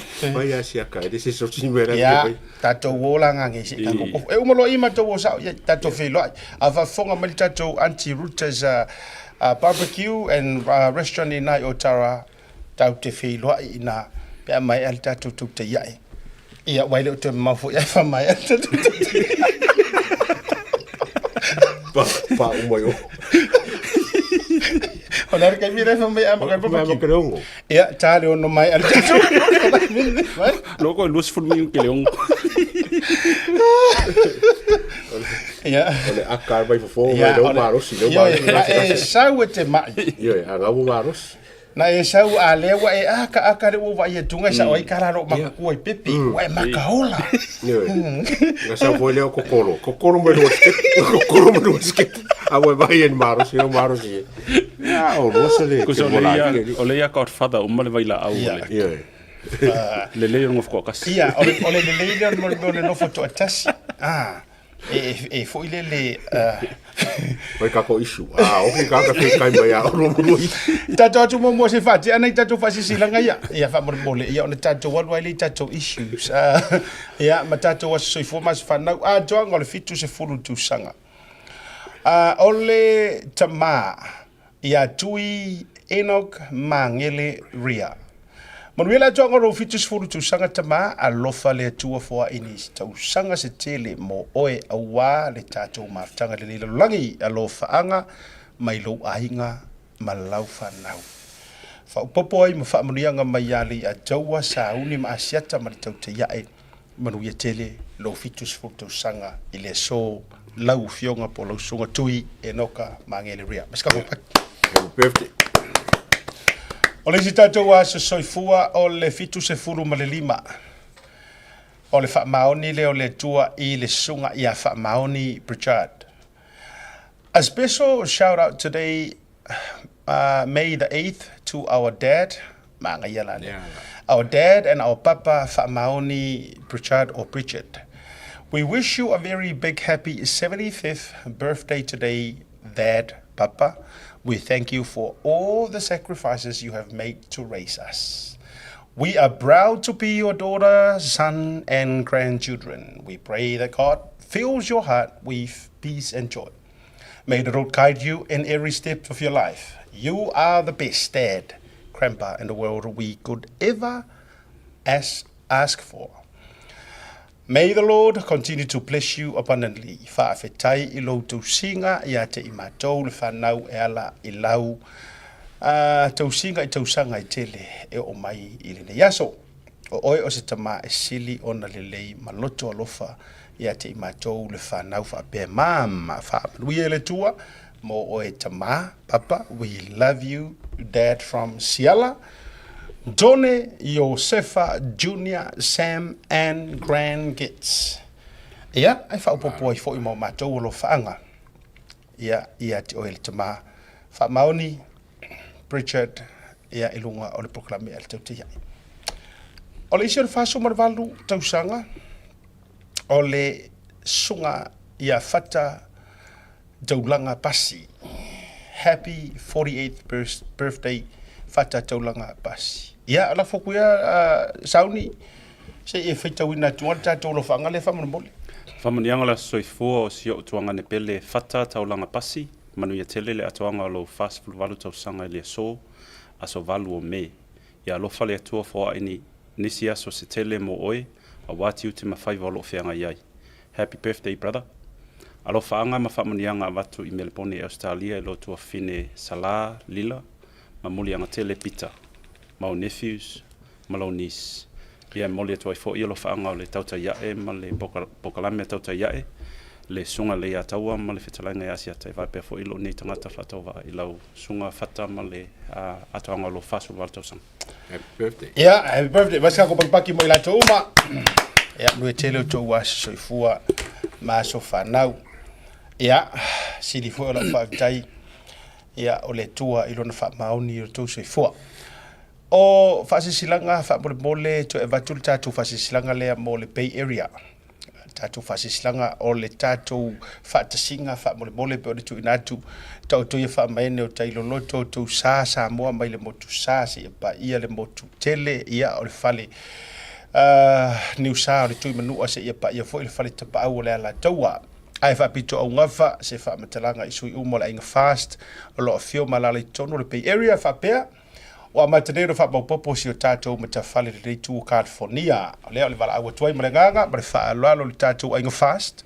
O le afia le tatou rua iristala i le asosu marfitu me. I le hola le kalisia fa poptonga a Yesu i San Francisco i le tula e se furu le tai anga il fa. Fiavi. Mana mi lau state ID fa tu moi lau form fa tasi maro passport photo ina ia tu fa tasi malau form. Ma le whaalo alo sainia e le teitei whono ma le laulau. Ma le tua mai, saurima sefulu tala, o le lua sefulu tala, o le restala e alu i Samoa. Tolu sefulu tala, o le restala, o lou sao le nā e te resi talai. Ia mo le amatanga o le aiga fast i Bay Area. Nisi whamtalanga, whaafso taile whiora teitei whono, lau peptele pale, lau peptele, sui teitei whono, poni whaasi o mangalongo, teu o loa, to loa te maseu, whailau tusi sunga e sanita ni niva fatili. Ia, ma le tatu whasisilanga a Missouri, o le whasisilanga a Missouri o le utu inatu le songa fua wha mole mole tatou, na toi wha mana tuatu, Missouri u malawa kasila lea matawhale matua luku fauan mai le tatou malangatu. Le fionga le pola te vau, to wha, po le whetalainga wha moe tu loa fata, ia e mai se fo fionga to ilolo ma le latou ainga ma le mata i sau tuto tasi e na fa ingoa ia le fionga te fono songa lau le marito le o tu na tu la songa fua ona sa tu e faila sto na ia e haru le leide kama penga le leide sa o kinga ia le la o tolo atu le songa fua le ta o le lima fa mo le not four au to te pole o le pa u ia te ua to e fasa o le taimi ia misa ai o le tā o le lima i le afiafi o le asonga fua mo o to umalama whaafonga mai i Missouri po Independence Missouri. Ia o whaalinga nā mo le taimi whaasisilanga ai e nisi whaasisilanga le avatu whai ungo le tātou porklame tātou me i mai loa ina inisi o mata upu. Ia li e taua o ani vaenga ma le mata upu se e saungo mai e fo ilau sua. Ia, o mawai lewa no marisunga loia tau te amata whasoai. Pa wari me le, o ko ki kilo ki ei, o le lava e langa lava e, whange le chapi pin ka upule nga, le no whake karil whai unga. Indi whange le venga o le whonga whakalai folia e le paro ka ingo le boka e kolo. O le whakoro e rengo wharongo o langa pe le whange ka kairi kuangai. Pe whoringa mai e ka ua kere le chapi pile le mka upule fole langa ale wo ka okol fa unga le famsi ngo fole le aku se kaimi o fai la ile se la ko fai un foi por ami o ko ai o le foi kaula la mo la mo ka wangi ma foi le case le ale fast 15 e anga ile fo kala foi le manga remove bale ma fo ngi mrongo wa o mori anga le HPP o le luova ko ale al case le al malo o le abese o le fo kala o le fa ko ko nga yang fai ala langa ka wa ku ke mi langa le ka ki current issue a menga le mapunga ma nga fi mangi o ke le nga se o la professeur me fo le ka ki kilo ye inga ia esen ka pule wa o ke le kwa le ma no para me lenga no ke le fa ka le a pe fa fo linga me ke au le sa nga le ka fa nga ku le pa e fori ngombe uma lava ngombe kapu ngombe fa fa we ele pas e fa nge fa inga la ko case wa la ngalo kala ngombe nge fa mai saka kaula wa fam singo sirio nga mai se lo ye mai se fam singo mai fa fa ir case le ya a ko sa ma fa po fa pe ko fa leanga le CJ sa wa fa po fa nge e fa nge ele o sa olang fai unga o me fa penga o ngipu e fa sima maro lo se upu so o ke le lenga la I lau sila saungi le levo e kai o fa nga malo ai kongi fa pe upu ilesi ya pilole fa nga kafko wa sa fa pe ka un fa alo ya la ko kulanga le ya se fa pa fa un al mele so le kongi nga mai la nga kongi mai ngile ya mai pa ngona upu nga fa longo mo yo kadinga upu ye nga la fo le fa longo mo yo kadinga o nga ola ngusila afo ngei ele o makongi vale ia sawe mo upu feku ilo uma fa le pe uma mafa kele upu ai ola konge kaunga foi fa ka inga le va fa ila le lunga se uma le lo mo la fa upu ngei ale le sa fa ai le kauri foi si upu sa mo fa pe fo le leo o fam sing sili e longa so kanga ma e long so kanga ya fiame ya e fonga nge e masanginga ka we e la word brothers and sisters or cousins or makai sa o le ainga o fai mele ainga o le kele yo recency wa la o mai ko inga and yet o le fa kalile o le fa kalile fa unga le al fam sing sili e ke ola ia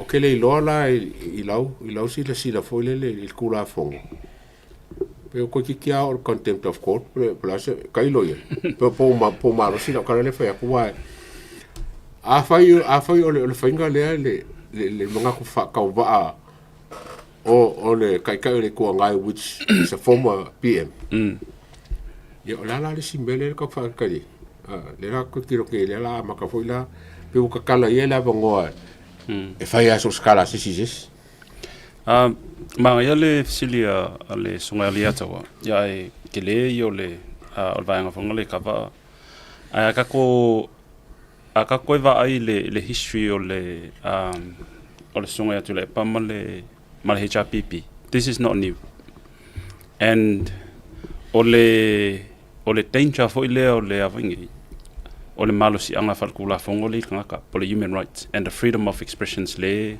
ya ke aula ele mafainga o fa pe ko se le expressing on la ko view pe sa le ka kaunga express la ko view, that is their freedom.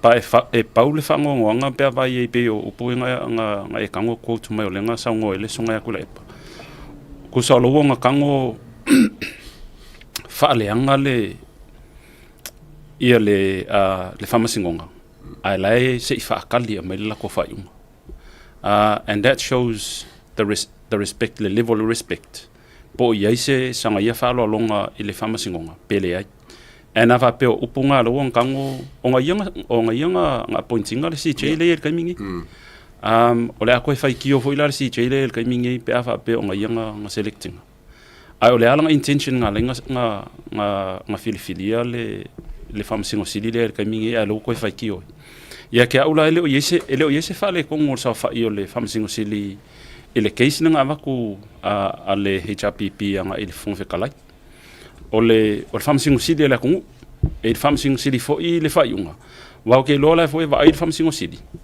a fa peangi ia ke wa pili sanga fa iunga fa o ingala fa se kwa ngalo inga ia avaku ia famasingo overseas but mangkua fo inka ko kalangon ka opule ile right kaka human right as long as much as you have the freedom to express e yele boundary o le boundary nga le set el kula fong mai le va pe fo ila va kule sa lo konga ke fia ima fa yo fa makalanga and e ke le manga o e ke face mal consequence for so long ke le nga so nga la fo ya so nga le ale songa yakula e pape and he's one of the mastermind political person in Congo Samoa. So in my life, and I agree his experience, but ole ko inga experience le lang kango e hand over le generations o ka ile la faime. Wa ye kama ki la luas ful ka sangal kai mingi la ko la sul lima ka sangal kai mingi o la mala mai mengi, and they would be the one who would be looking for role models. Ko foi la se ku langa claim fa pe a inga ia pe ngai sa ngol fa mai a inga fia me ma le si chele ka mingi a faile fa lupenga o luo o makai le ku a faile fa lupenga o Samoa wa fa i mai Samoa ko so what else do we ele se mem fa inka ko fa otherwise a fa pe la le fa mai kula e pa e a inga le ala le me ngala inka ko fa ngisi le colonizing o ka ko e ku ifafu.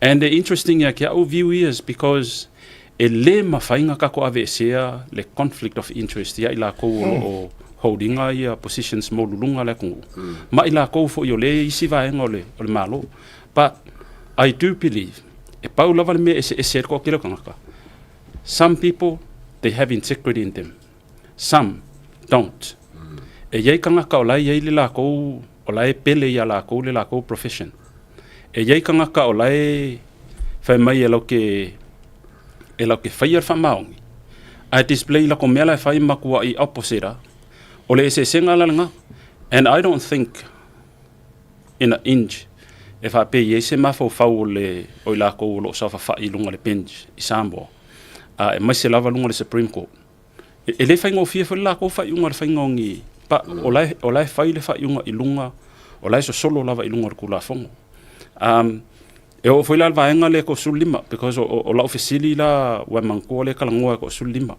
a manko foi la fionga ia falma vaenga o ko ia ele ka kaunga ko e county ko sulima le because manga ko ko sulima nang fa be ka pingika le la wa ese falma vaenga mal ka pe sufa le la ko sulfa al ofisili la o fe la sa fa I falma vaenga le mingi pe a fa pe o le fo e langolango le el vaenga le fia me mai la ko se fulu ko sulfa ia fia me ia le position al HRPP e winga al fon fe kalai wa va pe la ile o yese pa ki o sa fa ia falma vaenga I ole si foi la nga ai mana tu mai la matua e tau fa ta I me vaenga no e sau noina mangko fa lo ma vaenga liko li o lai le pa ki lai le fast la ngai le kulia so ma fa la claim lo sul kasi because ka kauanga ko kalango le mea lai fa vaia the fact but se foi la o lai yes as much as wakako vai yaku ngaku ilunga lango le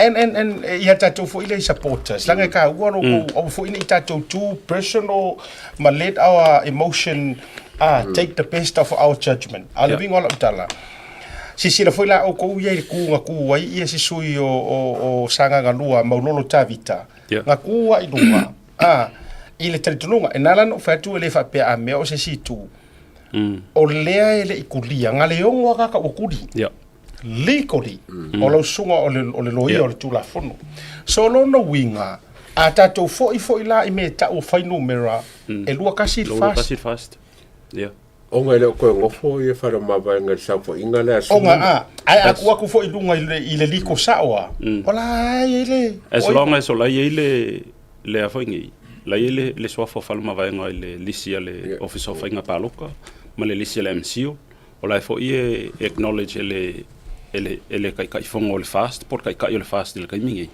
ma le vaenga lenga ko luse full o la ia fal ma vaenga I longa winga e mafainga fa pe like legally ya pe sa nga sia fal ma vaenga won't make the 21 o le paki le fast le ala ko full fal vaenga le so ya o ke le agree va pe o le ko sul lima le vaenga le lo ke longa winga le motion po le avangi le mele kan fele HPP e avianga de fon fe kalai pa ka o le mele nga sa ngo mai le ya tau onga o le ko ke va ai ya ila ko o lo le sa avea ma kai sa avea fo I ma fai pule o le kungu e ka kaunga ka ko va ai le vai lainga o la ko saunga onga o lesi in the next 20 years majority of these people le palminge kai majority of them ole le ko ya you know with due respect ile soifua male olo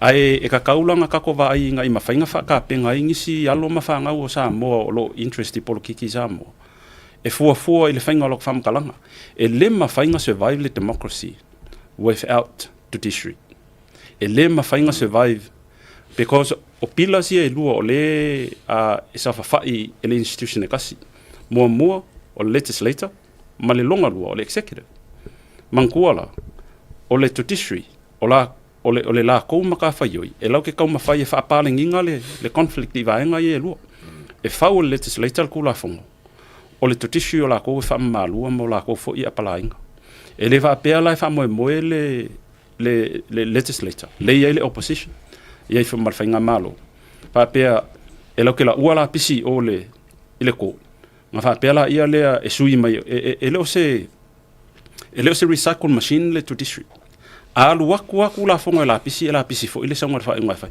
because e follow judiciary e kula fonga langa fa ya ko palmengi o le winga la okala o kula fonga la pisi le sa ngo le fionga ya sa il coming fa na fa ko and you guys stated le sanga nga le sa le coming fa na fa ko o kula fonga nga fa was early drafted so ele vai lá ia fama singo le vai fo ia loia e kau mafai sa ili le awala fa fe ngai ngi fo ngi kula fongo male right to le kangaka soifua po le human right to fo I mai la fa molele e to fo I mai la sa no nga ngai fa sima ma fo sa nga o le kau ke fa yaku le nga o le la mala makia ma sa le fa fe ale makanga ruenga o leo even inisia o finangalo o le kausa kia maingi so famsingo mola o le kausa ule la ko fa fe sa uni I ka ko fa makalanga ma upu in terms of the defamatory a le ko fa longo ko isa wanga which is le fo ya kula e pa longa fa kausuai male fo ile le fa alo male le mingao ile famsingo sidi male o pe ada to wo I me sa o ma me manino tu la fono e mo lia ia kala wa ia la fa pe ma tu inga a o le loma se fa unga ile ya mai ya a fua ko isa ngonga le pe nga quote mai le sunga le ya tawa this is below ile sangwanga kula e palinga claim mai o la uli langa maliwaia ku au you know langa for assertions o la uli male fionga ya vai and we're talking about murder e kusaila e mario lo e manga yo lo fesidi my interesting for o e ila se si me lunga ko le murder ai lele mi ngoia leo ai le foi la wa faisa ngonga kula e pa e winga ile fama singonga male kamali yang or fama singonga I don't think e mi ngoi leo but e ka kaunga va ai le level o le intelligence al kangaka manga sangoanga I wala fo ile si institutions o life ma lu kula fo ya ke au e suffice to say e ka kau o nga fesiringia I leo ma ave se caution ya kula epa and as I said before and I think e fo ile e whakangonga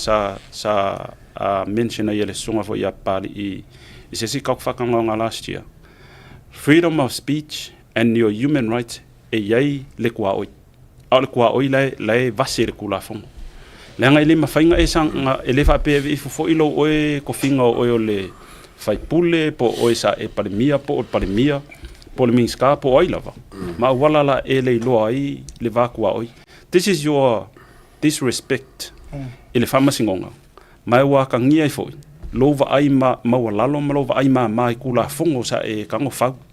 So e ka o koi e le o karikongo kula epa.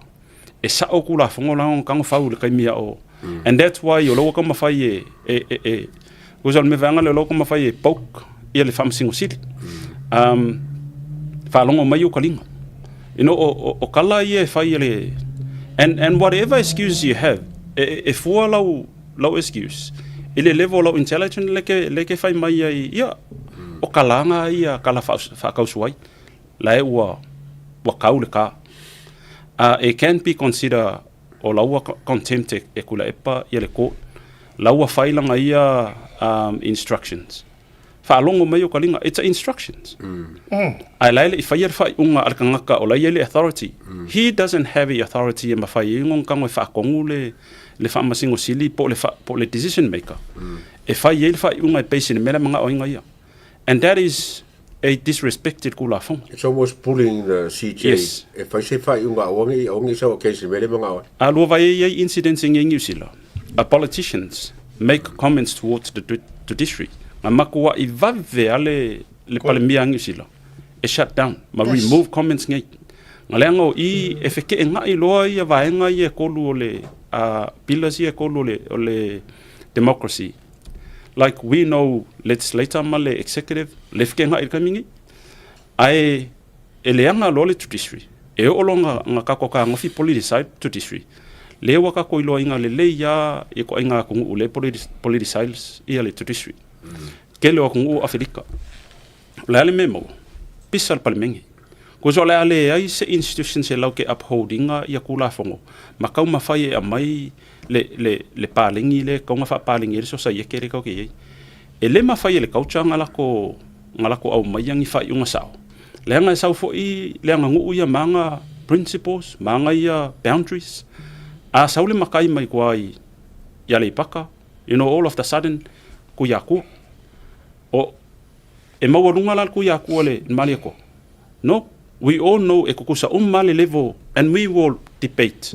No mo ma ko longo luo ko. But ole nga ko kisulu ku la fong. Sauni, mali ya tau o mela leo so mai lo ma fau. Ia ngala fonga ia o telefone ile la fioga from Sinsili. But ta uai ai ngam fia me and so on. A olanga case le ave. Ele osanga case ia fia me. O tau mo mai. Olanga case ile fofonga fe kalai. Surely o le speaker ia. Lai ko kongu legally o lai ko kongu o le fast majority le paki. Even though o le fonga fe kalai ku ko kasi. Le foi na ia ai ma mori mau ia. Ngai kai minga for the first time lenga ke mori mau mai o kau vai fonga va o fonga fe kalai ma fia me. Now, ia haula o le makwale make sense lava o langa argument malanga fi ngau vale. Considering ele o se fa apea o le fonga fe kalai le ku le ia fia me male minority. Ale o makwa sungu ia ya le CJ. It's all dirty politics. And yeah, we have to look at from that way because avapea isi term e mawhainga whamakalai. What is that? And I never heard I kai o akungu ngei le malo se le whake makalasi. I never heard of them openly criticize the judiciary because e lauke criticize singa lo le judiciary. O longa winga wala ko avea fo ile le whaalo alo I kula fungo ngala ko whaia. Ia kia o ko peka I kula fungo ngā whaia o ia ile awangi au kai ka ia le kungu. If he trust o kula fungo ngā whaia sao, ngā pāsia whesuia ingo or whawai ngā sao. Well, just leave it in decision maker. You can't make the law. And then ngā koe meila ia o, koe wealo hat e ka kaunga e ka ngoi whai le whaiunga. E sut tailo intention le ngai. Well, interesting le vaenga le sauni ma asiaka. E fōringa mo mga kukule pa o iang whaia kula fongo. E sili akulanga mamlama e lo le whamsing sili. And he's not a lawyer. O le menga le lenga ikar ko inga. Papea. O whaia kula fongo nga o mamlama I ai fia mamlama sili mai kia. And the law was not made for him. If he think the law was made for him, he's in the wrong space. The law was made for the best interest of Lekungu. And even him, he is below the law. Like the law is above all of us. e le fa pe o le a nga faia ku la fongo ma nga ia nga kekele ka nga faia I debate mangia fa kalonga ku la fongo and then all of a sudden no e fa pe na o ku la fongo o faia o le ale mga oi and well e kasi ala ku ule comes to my mind de fa pe ngar fainga o la ko inga kai inga sainga and he comes with this type of attitude fa pe sui ku la fongo ya fit den mel ka mga oi sila le atawa masauni lana na e afia stasio saunanga nei le afia yo le vatu se fautu aga waka wa se ko nga fauku aga fu le I atu le pa awangi ko saunga ola utala le bo le vanga umanga fai meanga tu lowa mara to foi na fai fo fita laile mele na le amata nga temi fo ile na fa sala ila ua ma fa sanga ko mai ko kala ngoa ingi me ka ur fongo I fafo or fisidi auska ye ku le pa le ai masemea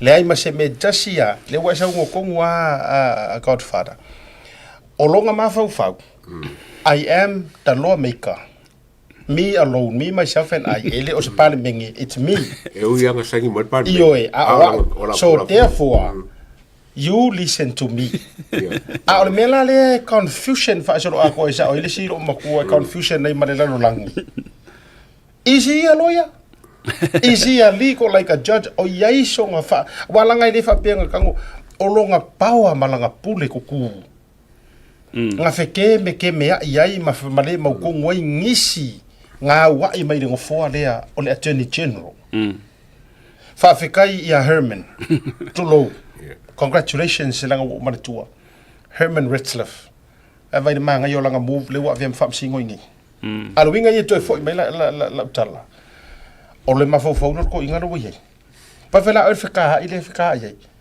le o so nga fai for CJ a o de keisa aia mar fo feka lai ala fo e vai kunga o la fo e ka mo fai fia meia e remove le fo feka lai so ele must make sense o langa mele fai then on top of that o lo ke fia kurikulia mele fa mai ai ainga ya fia me ainga mala tu mai sa uni mali atawa na fili ku la epa le CJ o lai ai fia me ilanga pulenga le la sa mo ko va vai mai ele work law for longa pengfiki tuli mo folo ka u fa mai conflict of interest ainga kofi longa kali I pule kupi ai oso I ko mai ai vai ka ko le porpiki le anga ele ko nga ko dirty politics kofi longa kali I CEO kupi ai ku ia ko kanga ka ai pare mi ai fa mai o nga va o kere ia I filinga ma va vai le anro le tangata ale o kofi ya ku si mativa tu lo fionga le famation city kofi ya ku la ngo ngai lo le leia o fia mela ga sui pan mi ka mirga le me nga le kilo ia o lo kei o lo mana tu mai fo ile si va nga fam tala la auli na uaru ese mai iana fa ala wilo fo ilu ngol e fakasa o ke manga kua le si va nga fam tala sunga la auli mali to fa mai na yele terminal o itar sanga le to inga isionga kali e ave cavali e o mai e ave cavali fo ile ona light le ko ke vai ko ke minga e makua trust ava ko ave cavali fo ile moia ai pe ko kongi pole ala vasinga me mau kam le ai mai o nga ona mauska ia la audi nga me e so anga musu ko dai pa mai le ai le ngi me ia ai ava ku ronga kali I fa CEO le fo ilango ngai lo lava e inga ku lo de fionga ya si makiva ia fia me ai kofia ku ai va ko fa si che ai nga ava ku ama sa la fo nga va sa fia me par mi aku I lesipiko ala le u ko va va oh my good boy sa ke ro pa maringa sa ku le per vanga le ale la pongo a fa pe fainga e pe la pili la nga ma wona la pongo a ke le yo sa ko inga ya famation city ale le mo se fa It's all dirty politics, and avape yese role model make out dirty politics is Samoa. Best. Yeah. Number one. It's our layalu analysis. You know, vakulunga kali I vangi fo ile yalo mafanga. Vakufa CEO. Ang ayala palmia. Au leale di makau ol palmia. Kupe. So e whainka e ka kalango open I mengi. Ngalenga kake alofa fo I aloma whanga. Pa ia kia umala uia wa ai fo ile kula whango. A wha apea o le kau ke kama whai e solutions I issues ngai. Wa ai le kula whango. E le wa apea la o le fau o le kula whango o ngalenga e sa o whai I longa fua o oio le head o le executive po oio le parimia. Ai nganga koe li liu ma le kula whango la e la vea. E me I lola ia lea o e whanganga le paua le o ia ma le pere kungu. Mai e sa o le leila vasango nga asiaka. Kau whainga pa I leo. The police need to guard and protect the judiciary. And they need to caution ia ko inga sangoanga whapea. Because e ke le there is a leverage e ko inga le position le ia I ko lepa.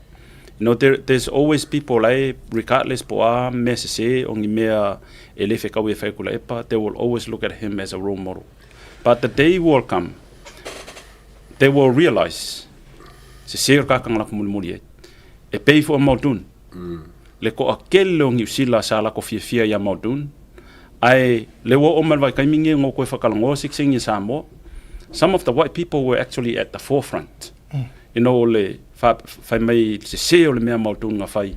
Ko akele o kanga ka Amerika, kanga ka Afrika papae. Maisi kanga ka sa overstay ngi ngiusila ai ave ese kanga ka Pasifika. So le lau koe malama mai kanga ka wai kaimingi. And I think those type of people will be dying in vain. No, ele ko yei fo ingisi ko quotinga ia ngi mea le nga whai Maudun nga kai. Onga, o lesi mea piko sili anga leanga whai Maudun. O removing all the superannuation ng New Zealand. And here we have countries talking about New Zealand would be one of the richest in the world. Pe anga wha apea ele removing a Maudun le superannuation. So e kai wha penga lava fallinga o le ko inga approach le a mai kulepa in the future. O le mea maria la sa uni mali a taua. La tatou whaatalitali la ranga le reserve le whai unga le whioga whamsosili. Ai a sau ngei la le whai unga ua makua sui mamao ma le mea nga expecte ka ngaka. Onga o le pisa ma le wha olo aka ua. Ai la ka kou I le sa o ma le makua porokiki I le leo mengi. Awa a ka kou wa a whakam wha alongo le mene uwhi kurepa. Ko sa ufai ngofiang ka ko ilo uma or kadi lainga ke ilo ar kadi sa o ia or mea ele ise ko se ia ma ele la sa o al men fai fo fikala ai asa ngeila o sui mai lo ia o nga makua I usa nga makua fa sa ngalole o le lalolangi tulo ma makua I upu ia si CJ or menele mga oi ia makua I fa o lo akaua ia fa sanga o mai le lalolangi CJ a o ia le mafua anga o langa mere ufai. E u tato vai la ye. O le lau ke fia aka pe ka ua fier fongo.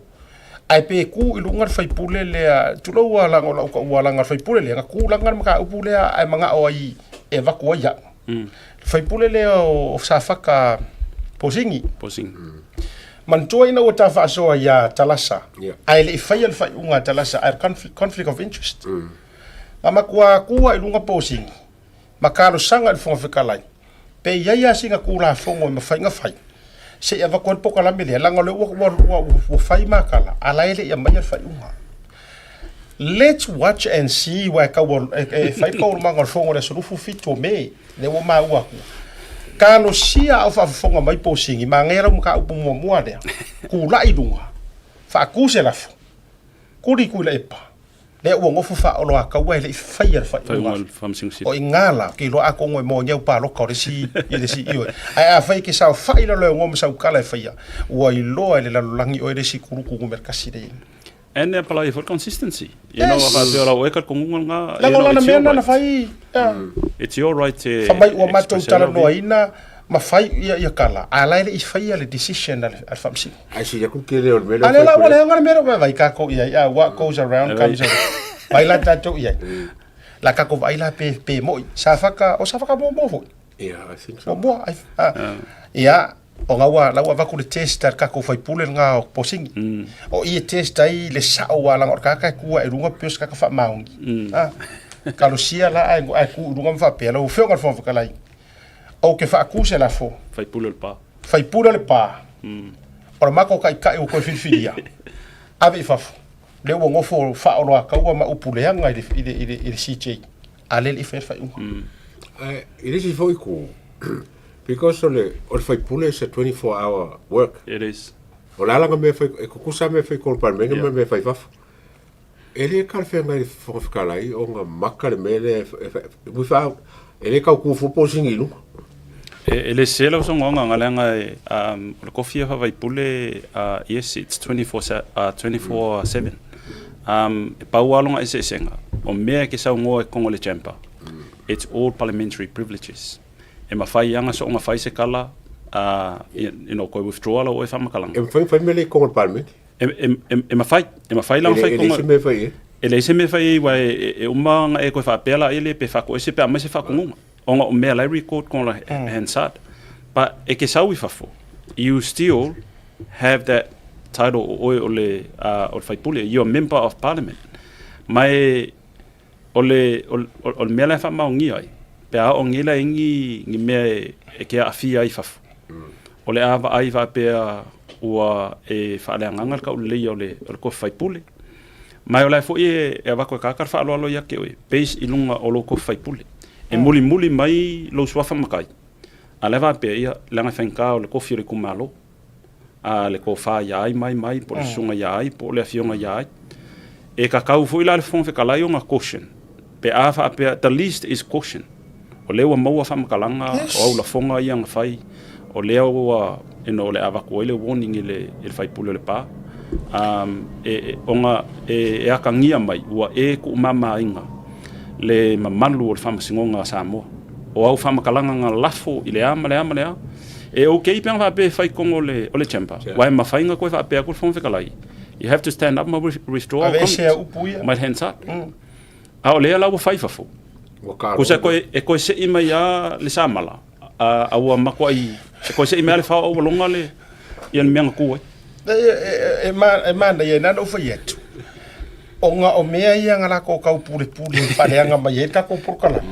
Ala le u koe whaafo ia kua. Le ala u toi whaafo ia toi testai. Ia lato, ilo lako wha maungi. Sao ele inkia. Kama is a witch. Wala na mafaso.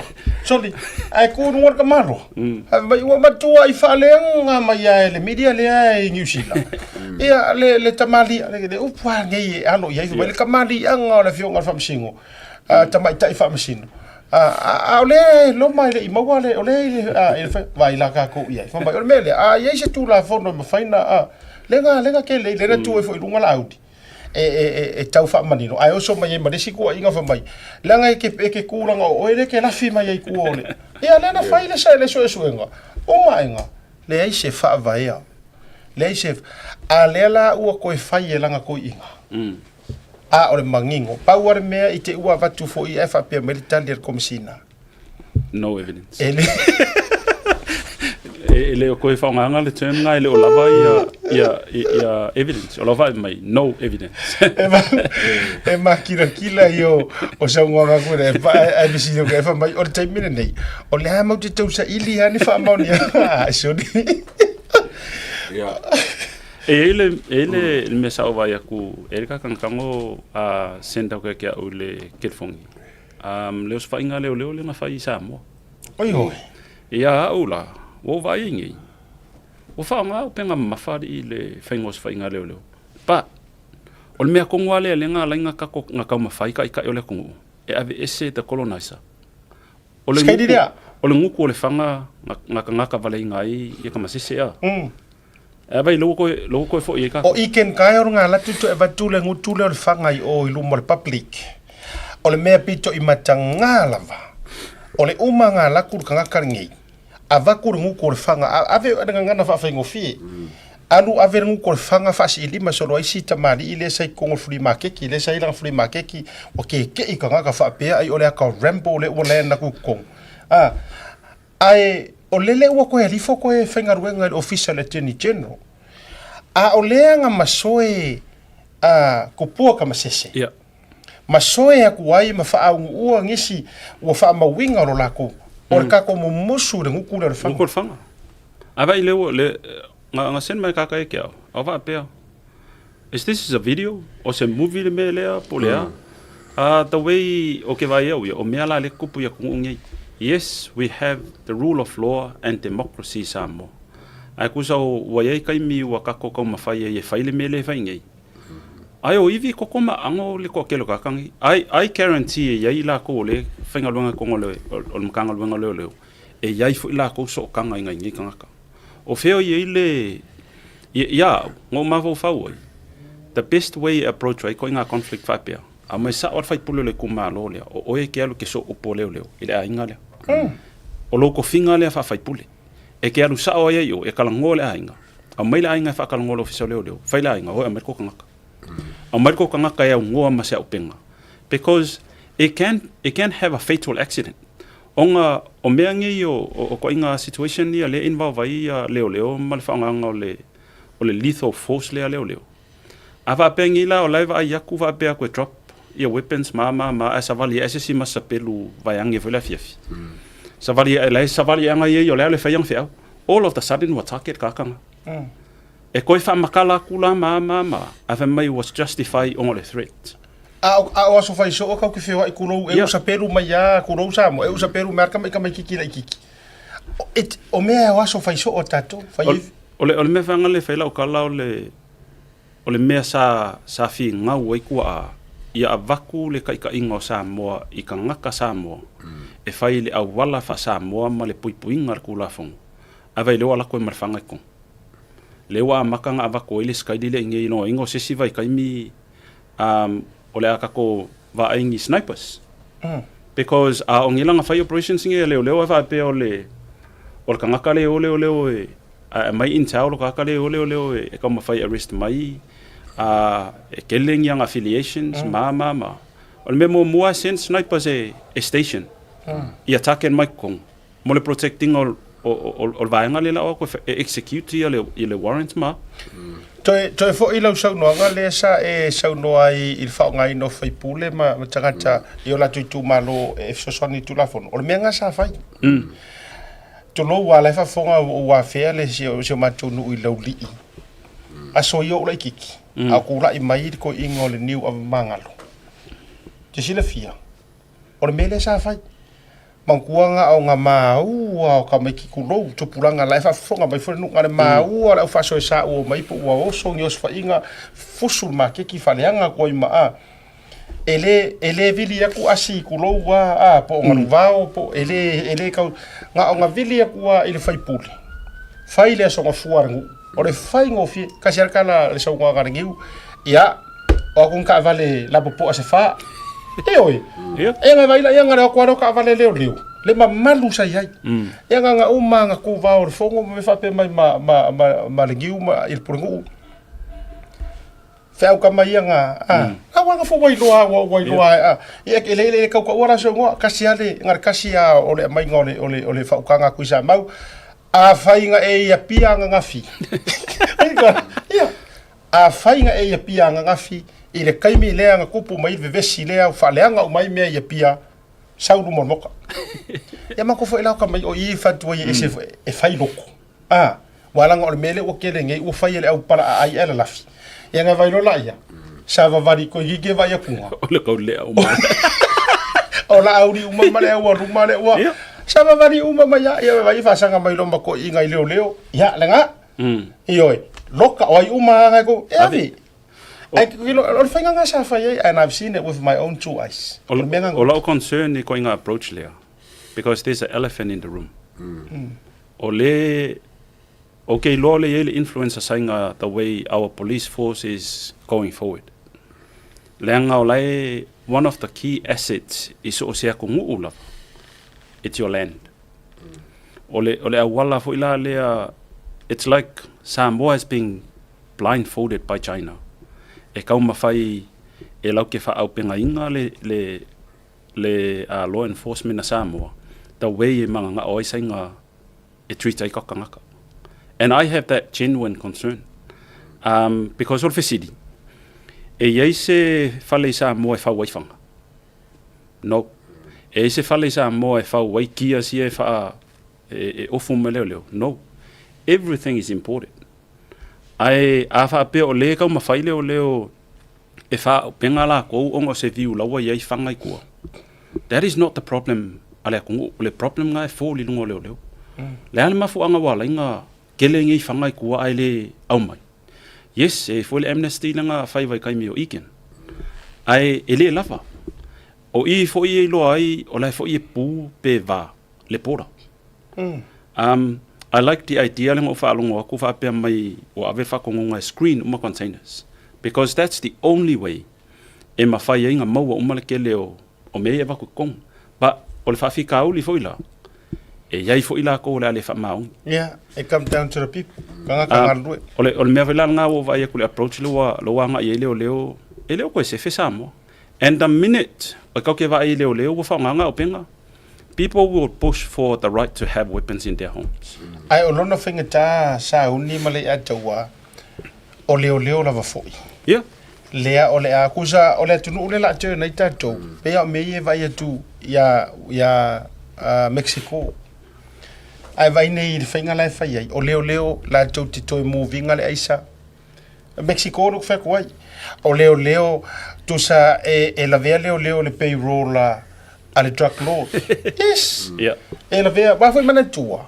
O atu no ia e ke fa pe fa ko ka ko ia langa o ko ngi mtu langa fa pena. Eu ke robo wa sa di mafe o ngo fe eno isi me nga amaka ma yenga leo ka sia o se fulu afe ka usanga. A faila ai mana tua la. A faila ole ko ngi o vai aso for night e sa u ngale rose la lo me mama. A ka unga ole ai ole aso. Of course, ole afa whaingofie o na ioe makalia e se kasi o yeiso nga malo si anga wharekula fongo. Bribes. Ia mea. As long as you wear the uniform, e kis wharivari maisa iau kanga untouchable. Oe ka mo mele wingaru. Ele wa mangkua, o lai ke pisi soroa, fe aisa ma mea. A lai kumu iau kanga. Ele se la usanga. Because the uniform is your shield. Mangkua as long as you get a uniform. Ia ngale pengale o ko kongu mangkua ele ngi camera ele o ingi raid ma camera ngi me fa ko a camera mai ngai fa fo bo fo la luma. Anga ko kongu o me o fali master i mo aisa. Lunga ela. Lunga. A kumula mele membro fo ko ka. Anga va kware ko mai ka ala musu fa mai. Vai. Ko sa yo ke kadi me anga ka fa kai. Vai, ara o kongo kanga. O le leanga leo kula fongo sa kusa o le complain ni kula e pa le famsingonga. I kula fongo ngonga faua. O le ke le yo kula fongo ka ngonga fau sa mo. In order for the country to have a safeguard in terms of ko inga corrupt fa pe. Yes. O ke le fo is kula fongo o ke loa e ka kauia sa mo nga vai. Fa fenga collect money revenue online purchases. O fa fi kaulinga lenga kam fang you see less of like mingi I think o lawo mfainga solve because o revenue ka le fa ka online like o le revenue al malo mai ka lo ke fa ka online o ngale o yes tax ke le yo me ka nga va isa mo le anga inga iluma ai ese al mele ki fanga e fainga o kula fongo a mesel vai kamel HRPP le ala ka ko va ai ko sa ia ole sa inga vai le kelo outcomes o mai o fa pengal ka ko official o leo pe o fa ia o so fa inga va pe ila so e ka ke va ai le leo sa vali e kwa la ver ku sa mangia e o mai ka nga a vai kai mingi it's like ale ise o penga o leo Ole malu la so ali atu. Sa bari ko ol pas. Ia wa kai minga o vai kai mi ole atu. Sa bari. Ava tu ai o kile fe ole me foi le fe tala I have a lot of respect to the makanga wenga. Ai be se wa mai alla tu ole o New Zealand. Same as me. Se ku se pasia kula se kai mi ai se vali mai la si leo vai loanga so fa ia pule si la. Orga ka pese sa ai olla la we oscar. E ke lava fa tu le malu li o la nga ke carrying fo ile malu kula fong. Oi. E lava pula. Ja. Ja, ave pasi, ia po ai o fo ingu fo mai o ia ave pasi e fia master e ku umai la le pulu fa ku umai pure e sidida o le pulu le kai. Ele ave pasi le kala o sa ngwasi. Ele ave pasi ko ai amako. Sa nga o ninga ia pasi lu mai vin. La ku Australia. Anga fai al kala la pasire ngo ave leo kongo se la for 24 hours. Le po ako. Ongor fi ave me over mango me ko ale paka. Ale over pasile se coupe. Sa wa fa fosco inga mai e ma losi ar kula. La ala kuma le skali vanga le ngi va pe o kele ke ma anga sa fa e kongo poko pongisa ile los fulu kula. A lu su fa kula. Kala merka ya mai o kele ko fa. Pasile. Tala no foi nei me pasila a na to ina tu lo le niu ma o ta o foi da wapi ngai fai pule wa o le niu e onga pasia ku sa ma to le fo fa fisi e ana ia pasia a le ko poto e fa mai la le maliela ale pe yo leo ila lo pu pe e sala o mai pas ai mai go pasia a ko poto ma pasia ku sa ma ki ngale papa ku i mai e ngare fa ku wa fo ngale ar fuka ngao so fai madia di idang ele kala ngara ka kare o silila pero mega ka fai ma fili o pasi a nga ske iwa ke ia ila fa tati fa ngo ngao po ele i ave a pasi ko poto fa mai nga ko e pasi marka mare sa mai mo ko fa ku i mai ya le ila lo pu marki ave mari ka we marka ya ngaro wa ku uri pasis e sa le la fia kama mai ave pas ma ko na fia kama mai what background fa pia on ma ko inga la fon kala ya e de vidi mai ya ora mo ka fia de ave pas tanga tasa la to fire ku la fongo e le fa pia ya o mai le os kamo ya o kala mai ya vidi mai ya komsinga ya po os ko inga asi e po mai ole e la kali yo ko inga lewa vili mai yo lewa fiu fa kali pasi ko meki a nga ngai loka ngai ngo ko ngorsen e fa e ma pula ya lo fiu ko singa ya o fa ya manga masangi o pe nga o ye de fa se i loka se fa i lo ko e le na foi le so ai fa mai la kala mai vili mai lo marco ingo o ko le fo ya fa ya kula le nga e su mai e sau masala Masau kai official for fikalai. Aru ro yai. Mai aru ro fa ko mai o karu ma. Mai la pule ia sili la la. Ola la kuma e fa pero ma fo pole ar me la e un kuli manang ba o kama ye. E mai ngala kwala filo i marko inga fa mai ma fa ka lo fa mai. O ile nga e kafia la o pasile ma. Ya ola la. Lan ma fo anga wa kafia ai.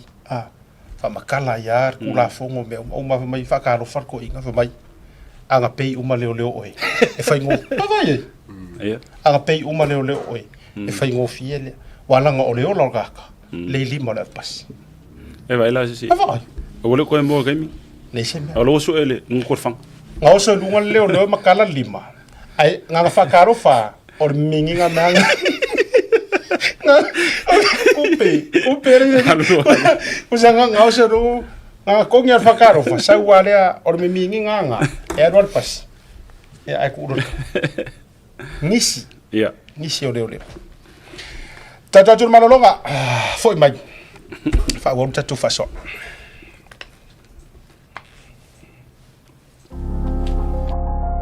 There were no Samoan lawyers in this industry back in the day that were doing what I'm doing, which is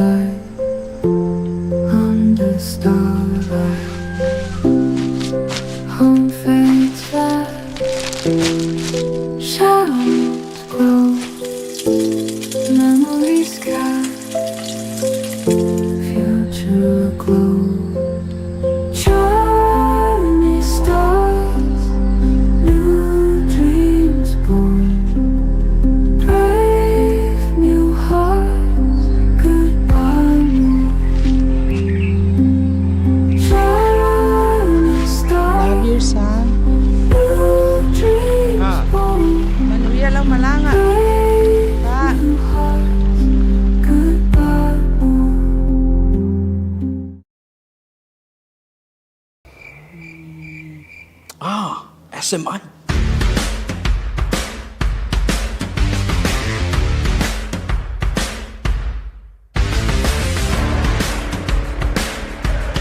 Fia whaafole na no lo mota, a fio mai lo le SMI Hardware i funga le. ua iai nei le matou aufaigaluega le tomai faapitoa auā le suiina o so o se vali ina ia fetau i lelei ma lo mana'o. O matou vali o lo auina mai atu nu mamau ma ua mautinoa le anagatā ma e umi fo'i ona au lelei ai lo maota. A o whātalitali ai la le suiina o lau vali o lo iai fo'i nisi o matou vali e whai ai lau whiwhilinga o wale whaaleleina atiki o lo maota. Mo tātou o lo alalam papa au ia tunu i whafu whafso tai le awhionga ia maiava Leslie Wolf a wā o mwhai on tongi New Zealand ai piki Samoa lau oka. E nao le filifili lava o le lanu mātou te ngalulua i le suiina o na piki lea e lo ainga i Samoa. Le SMI Hardware o lo paanga mo so se mea faufale ma le fausiaina ua mea angangatanga.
Taimi o le watito e lua sifuru minuti tal fitu. A tal fitu mai el tatou proclame le tauta ia el nevanga o le fiafia. O tatou whaasoa i mata upu o le tūla fono whaatupu manatu matoe whafangu. Le mafua anga ua leve mangungumi ai whaapengei le mau kūla fongo ma le mau mea ua tutupu. Ona o lea ua toe lave a le olo o manatu na whaia le tūla fono. Ua toe lave a lava ia. E whaanifo ma lave o tūla fono. O le isi vaenga no utalia le tsea vanoa o le neva yaso te su mai lau sunga le sauni. O le fesili. Ia, po le ase vaenga i whaino mera. Anga i le case lea. Le nge iadua vai koru lea pisai ngei. Wa e lua ia vala lai a veri complain a le HRPP mua i le kakaunga vote il fon whikalai. Lua e le kakau onga koru lima. E koru ongo ia le lua vai tolu o le lima se furu tolu. O le fisili lai o ke fisili kua iala o le numera. O lea su e le lua vai koru o le lima koru. A su e le lua vai koru o le lima koru longo winga lima koru o la ela vea ai marifonga whikalai inga. A lea la e whailanga pāroka. Ai whai mai e le kaulia. Ai longo winga. Pele tala whiaunga la le whaape atu. E ka kauroalanga su e le lua vai koru o le lima lua. Faku i vava inga wha le numera. Mathematical le view pa ingu i whai ngomela. O le pei e pese mai o le su e le lua vai koru o le lima koru. But realistically la pe a wha sanga pa loka pe a wha pe mongi aku i le epa. E le whea la le iai kukongu o le whonwhikalai. I le whaingo mela o lo suelonga lua vai koru. Ai wha asanga e kaukala. E sa o leilau lau sili asiata mai, I think that's a common sense approach. Pea vai fu ile a va pengila kau ke o le whainga o whaipule ia lima kolu include le whonwhikalai. Ma whaipule ia 10%. Le 10%. O le me mua la kau ke va ai. O ye manga ola account le fong fekalai ko kongo ngu mela ako. Ai le manga o consider le positional fong fekalai i le fraction. And that's not fair. Afa pe genuine le approach al vaenga e le kakaunga vangi. Nga include le fong fekalai le calculating o le fraction 2/3. E kakaulanga remove ese le fong fekalai mai le whole number. Instead of 53 e kakaunga lima lua 52.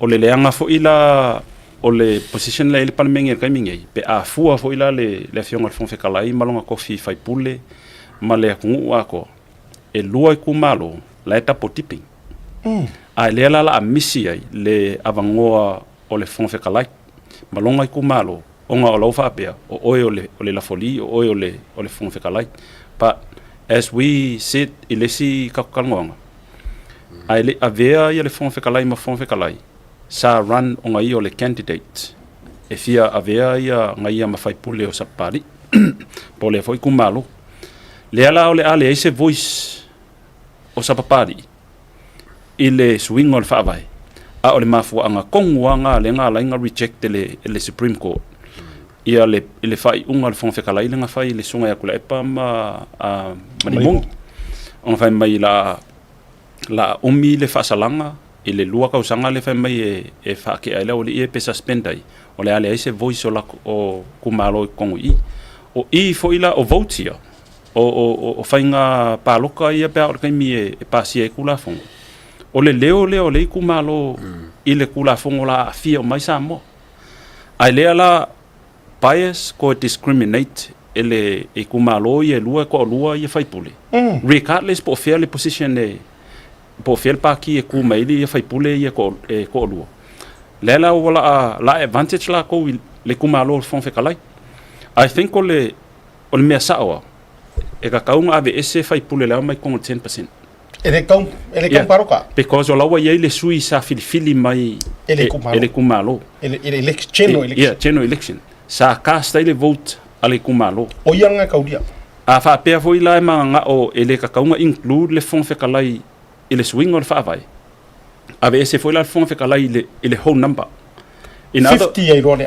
limas fulu ai loa su ela le 2/3 o le limas fulu no ave ese le 50 ave ese 10% e fai pule ia nga mai kongu le langa ile fair isi kumalo a fika ko ai loa inga that is a fair and a transparent way pe ava pe okay o lewa o le voice o le koi kumalo I so therefore we don't need le si fai pule le anga ele fea I le si ku ele fea fo ila kumalo umale ngar ko akasi lo fai pule calculate la le 2/3 o le 50 o le fai ngumela sa o anga ka ngfa and that's how ya whanganga o le common sense approach because ele ko ye is conflict ele fea I o mele o eke ye le kulupu and you are being discriminated o le ke ye le kulupu ai le mafainga e paloka so how is that make sense alenga e sao mai I kokongu o le paroka kele yeah ai sau le kanga sau I kokongu o le se furu pasenge malosia ku a ngoalanga paroka ngai lo o ele nga vote mai ba ai le and plus o le fea I fo ila le kumalo o le kaka e avingi le fon fe kalai ele ai se senga o le ngo fo le fon fe kalai ma le ngo fo o le parmia they are two heads o pillars o le democracy le sa fa o le moko le kungu through their membership as a member of parliament so o le ala me lenga avele privileges e parlemia ai le avela le o fa pe mai afa fele le o kumalo e ka kauanga cast le vote ale parlemia onga ele se vote fa parlemia o le vote fa fai pule mankua o ko kongu ia fai pule konga moka o la ko fai pule e ia la le vaenga o le ala ko kalia fesilia ale opposition which is the government but first and foremost o la ko fai pule so ke preferring ale approach le a fa pe a PM ele manga o council vote al fon fe kalai o le ala le menga la inga council fon fe kalai le whole number ai ele fea foi la pe fa pe ele counting le fon fe kalai le whole number ba le fanga le vote al fon fe kalai a o le ia ku malo e lua o malo sia ku ia ku malo nga e lua to the rest o le ku o lo lua la ko le sao ko follow le ke konga fai paroka o interest le fonga le lima koru por le lima kasi mo ba ko pe la vanga krimo ba nga o le ngombelo fai puli il kula fong me ka ka ngoi sa le ya o ko awai al mele ki ro ka ngoi ai ka ku kilo ra me pi ole menga ka fa sa o kula fongo o ngo le ku pu me le ngo ku nga kri le vanga le ole nampo o fai puli a le mera sa ka fai pa fa na por fai puli a fai la e finga o le a ese o fongo fkala e ka ulanga lima lua o lima lua nga e pasi ai lava kula fongo because it becomes 34 point something percent ai ole si fo ila ko e fengu mia i ole vanga le tsau noi Godfather o le fengu mia i le la kilo ku nge i ai e iai mea a filosofia ku fai mai e fa ngai ku malo o leo ku malo a iai mea filosofia ku e fa me fa ngai kanga a si sila mai fo e iai tu la fo no tu mau o mota e le ma fa iai o nga ka o mai aso e ke kula le te fa pe mai le fo fe kala kula mai le sui o ango ama ango mele momo o kula fo ku maunga e acknowledge mai oe i lo i ku malo le ke ko lo ngo winga la e ango ale ku malo le anga e la ku o le leo kangaka le fo ko se fe mai tu le e pa male la le puli mai le la case o le leo i ku malo ale la o e pa lo ka ia le lo va ku akia i ku malo e fa mai o kangaka ku lo individuals 10% is so unconstitutional. It's discriminatory in every phases because what makes that particular district or constituent, you know, e loke inside o e lua la kosui. Ai fa fia fo ila pe afa pe sausui nga e lua, it's in the same party. Ele fia, like it's not just, it's discriminatory. O lea ko sa lo o advantage ile ku malo le ilisi the rest of the country mai ele sa o ile swing os fa vai lenga o le afa por kiki ai loa o nga ava ku ngu mela i ku kong inga ia i loa ile le si pale mia malanga fa nga malo we need the numbers sui fa vai rather than ku malo eu ngo pasi ese me favor bele either two third or majority ele fica wila ele fica ka nga o pea i kumalo po le lavangi la ko swinga wa aolo i kanga ma fai ngumela e sawa la le pa mia manga fai fa vai e ka ma fai e sui e card le me foi e safeguard se vai nga e ma wa ia swinga mengi and that's again that's dirty politics you know e ka ke ku foi po e ngol fa nga o le ku pa o kamaika o politicize se le ku pa o kamaika inga i mawhai inga nga whai unga se makula whongo i le whikawi. O le tasi lea mai o la utatalo a lea i le whai ngā malo ma se pāle mia fau e kula i mai. Wha mole waunga ngiaku. Ko ngi whafo lea se full pasengi. E nana o whai atu e tongi whafo. E le peire ka ko wakungu ufo i e Middle East. Tuloa e le o yaingi ka ko fainga whaapikoa e ka o fia ai ka mai ka i o lako wa ia kakau. Le ai ma se ngā mea o le ka ko wakungu e whaavae i le aku alongo winga o anga whaakere siango a e pola pui e le anganu. Anga le inga whangua e le maua le kele pa ia mamalo le aku. Anga whangua ka mai ka. So for us to say to the world we need to have a provision se kongo ka whaavae po kongo le o kula fongo acknowledge ai kamai kai. It's a fallacy. We have history to justify ele position o kamai kai kongo le o le kongo. Include ai foi le la ko makafa yo o la ko pai mauli kongo ai. Salama singa. O le urua ikupu ka fai fa o Samoa. Tulo se kama. O le kamai kai. Sau ilanga kama o fofoa i vau ese. Se kama. Ole kamaika. Sau le kama ilanga kama o kau fau. O se kama. Ole kamaika. Fako a sui ai loa inga. Inga ua kawhea le uku o kau fau.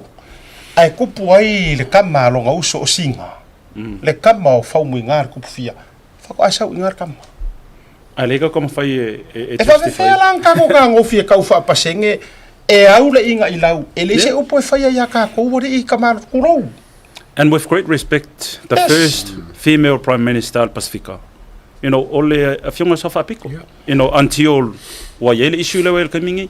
So ia ke au e ka kaunga wa ai le au whai kula whongo. The way e move ai luma le kungu.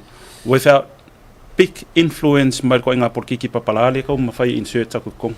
Ole mea na le te fisili ma fili le ma fofo. Po fea sa we ko kongu ka fa pasenge inga nga ya ka ku ka mai ka.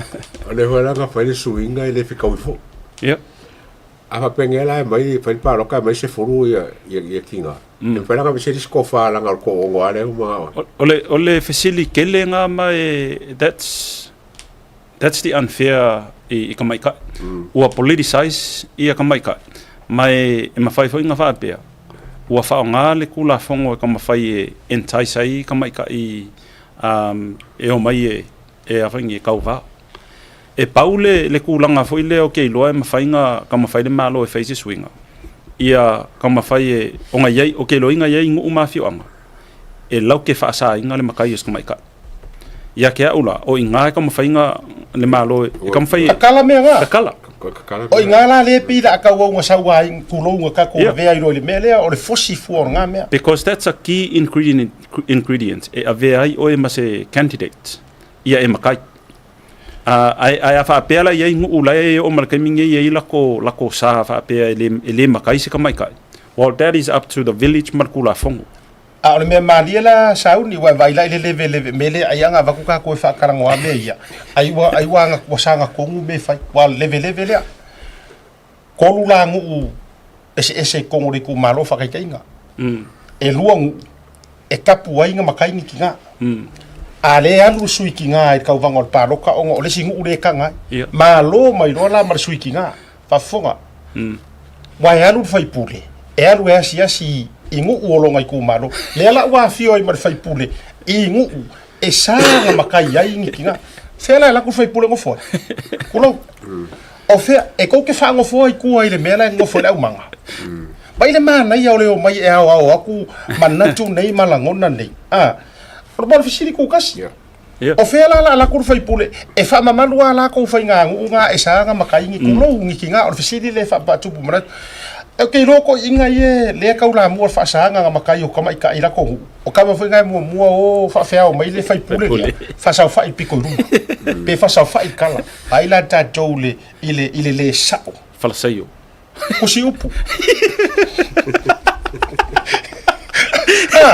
awa o kama foi eva pe avia mai coffee avia mai ai fa fea kengi o ko lo kama ika o ko lava ngu le ko ke fa sa inga la ko la pe tala le tu fai so la e alu la e brace fu ile kulo ile kama ika yo le singu la o makai ma e alu si fo runga ma ave ye vi inga mar fa alo ma me ai fa fe kama ika yo no lava fio le kangongo li ma le kango ai la ni tu la fono e ka kaunga fainga ia inga ia ave ikua I fio anga ai le se me la fa se furu pasengi for mo ka fongo o me venga lenga ile view le kakanga last week ole wala kongu la vem fenga resolve the issue le ka mai ka ye le kula le kongo kula fongo fenga paloka a minimum of 2 candidates and one must be a male and another one must be a female man ko le minimum nga e mafai nga pe fulu contestants ya candidates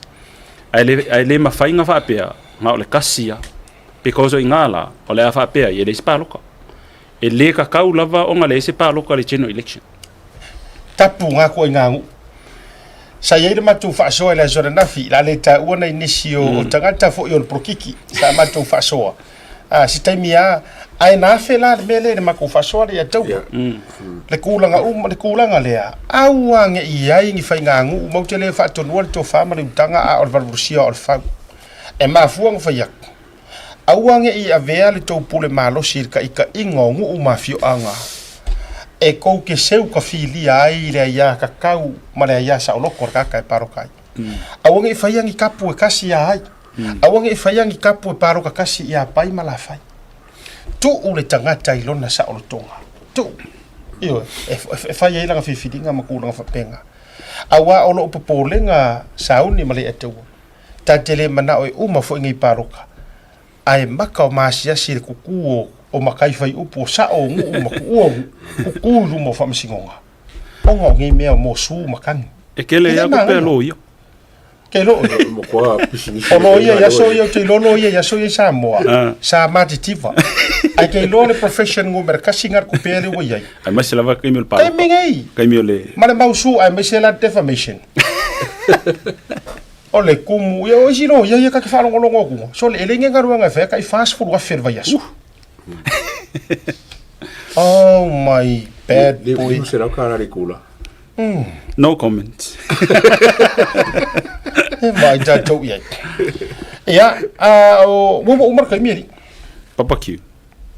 tatu fa sisilanga mo muri o mai ka fa sisilanga atalo fatu se uso e sunga tula e pa fa te su or se fonga le tai fo ia lo mai mo mai ia i California i America ia fa malo watu me se fo io le fretua ia soli e usita ia soli Ya, sa. e matua mi lava malelei le tausinga va ai lelei ia sela e o le fretua o le tatu whamanianga le wai ipak le ka kupukara mwhera sota e au ai ho vai atu le mori meo na lofa anga lofa tele atu lau sunga le No faku le pa. pule o le tatu televise au au nanga whaasala lau o le si ufongo le taio fau ia ma se fo i le sunga e tapuala ma le ma meo o tatu la fo i le si ufongo o le motu la fo i le talo le motu Calor mucho.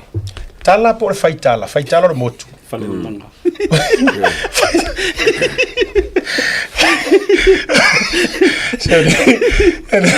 Ole ai o fakori o eri ka faringa ka ure lei mai a se uso o ka puala ni le ngoranga por calamera la Ma che lo harán le ko kia wa ole. yo ole lo fuse ole faitala le motu por tala Ole kala ole mo. oh tala fa pe utama Le ai ole presente fai kala. Ai go po kala mo tala.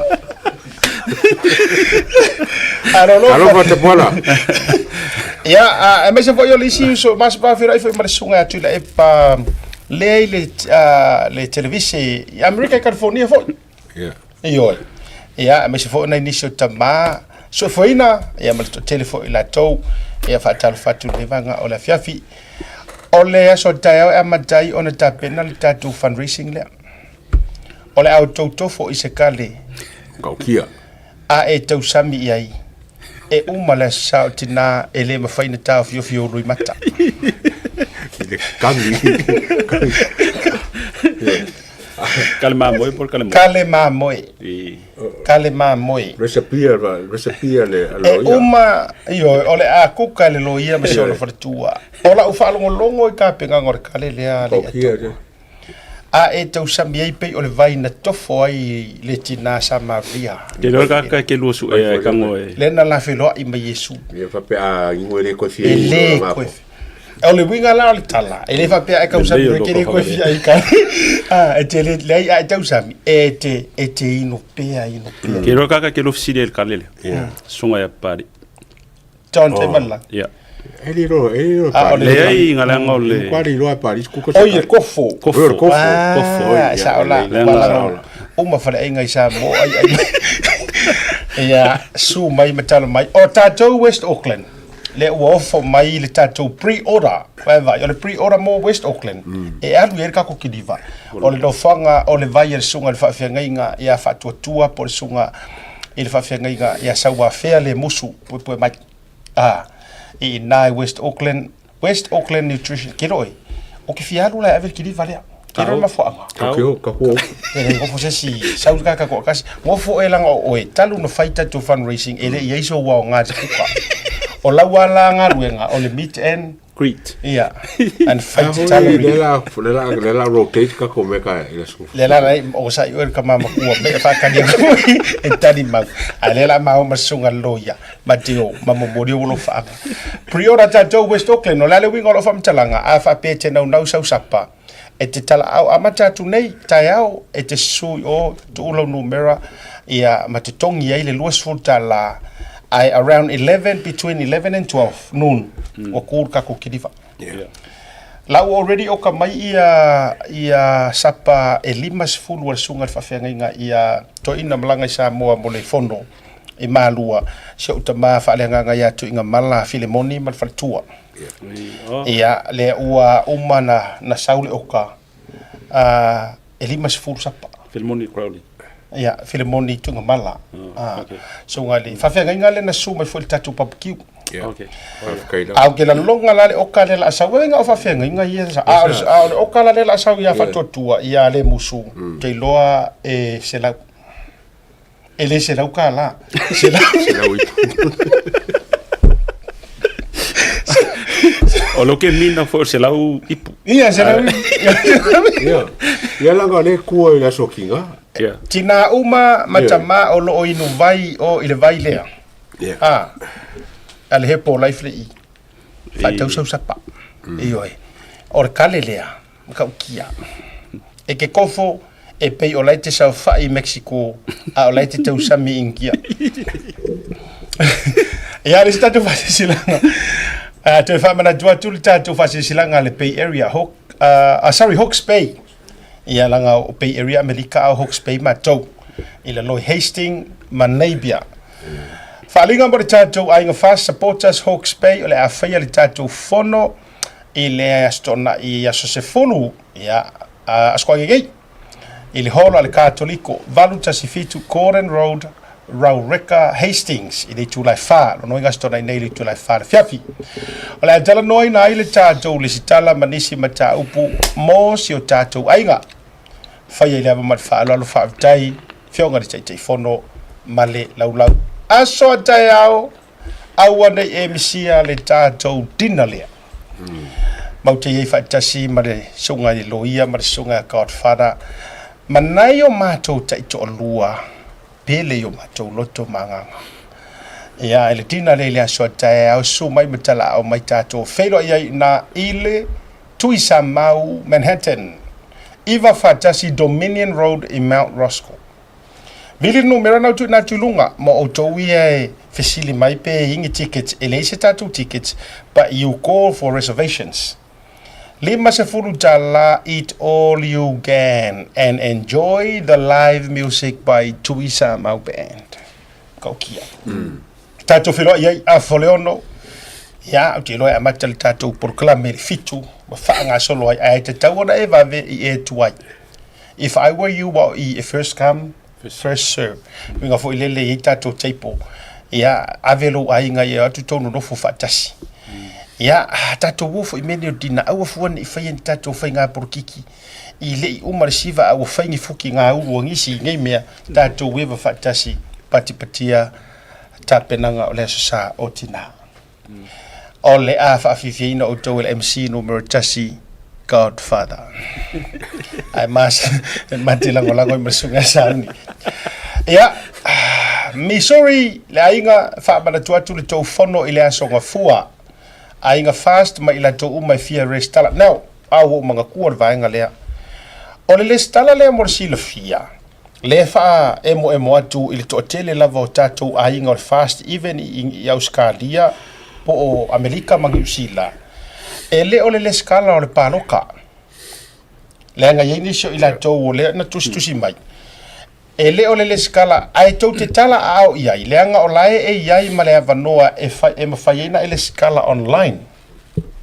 pat fa mole fesili ai tele ia ruese I tau fonotanga fesili iai I tai fono ma komiti o le skala le ke arwa ko ile ke fa sila ko I o le skala ia as a supporters for le group fast supporters group ai afa peke ngau ai mo le skala o paloka then you need to clarify pe fa manino le vaenga nga mai I le laulau a fono leanga o la tou le fai la tou fono tanga fo I pe tai vaiaso pe tai masina ma le ofisa au tu sa mo o la e fresh for ma up to date le information le na ina yo tou manino mo tou mal lama ia ngapaunga Missouri la utoro le so fu la tou fono tanga ma le whaafianga se uso ia euia o lea ia DJ Fred Bishop ia e lea ia vai aso a nautou sisir mai e il whaafianga tele sunga ia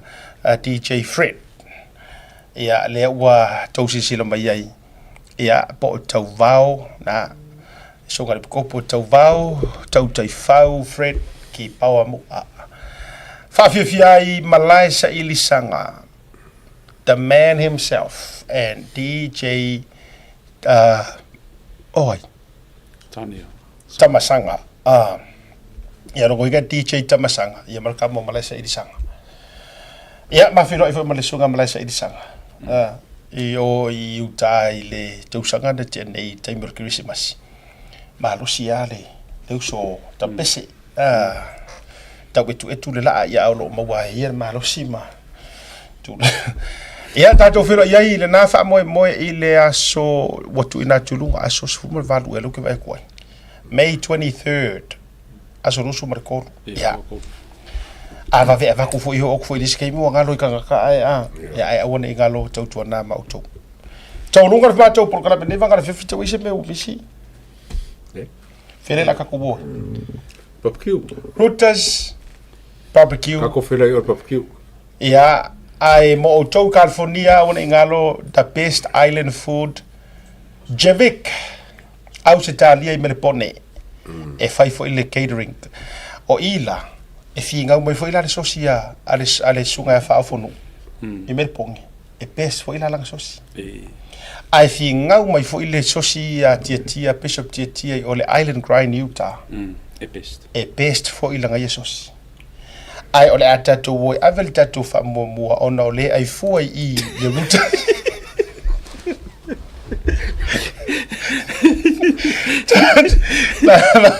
la mato wo mo I le rutas ai vai ka ko fans e dise mera la ko fu ki ai fu fa tau lo barbecue e o fa ma ko fa kau a ko mo se discount ya fa kau ai ka ko fela yo disi afekula we're heading there now. Manuela lo tu le fai ungo le vai aso taiao por klabe fai tau taia e taiao o le asui ai lo le vainga ona o le tatou aloa long sua le mo le eveni kau ka pika o rofki piki me marofki ngole songa le loia aso taiao ai le fel tatou a por klabe fai ma pa me so olmo mo lo ko lu mo ula oi por casi oi ai le la oferta ai ken oi Matu sai fu me Manuel ni vai ngor chef fa se fu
Hey, have you signed up with BlueNet yet? No? Well, let's fix that. Head over to www.bluenet.co.nz and hit Join Us today. All you need to do is fill in your name, date of birth, phone number, and a few other details. This helps us get you set up faster. We'll also need a photo of your ONT serial number and your modem. Not sure what an ONT is? Don't worry, this is what it looks like, and every house with internet has one. And make sure you have a valid ID and a utility bill or government letter to confirm your address. When you join BlueNet, you're not just getting fast, stable internet. You're also supporting shows like Tautaiae, Breaking Waves, and Sports Salanoa. Your BlueNet subscription helps us bring you more content. If you sign up this month, you get $10 off your first 3 months. If you have any questions, call 0800 258 638. Join BlueNet today.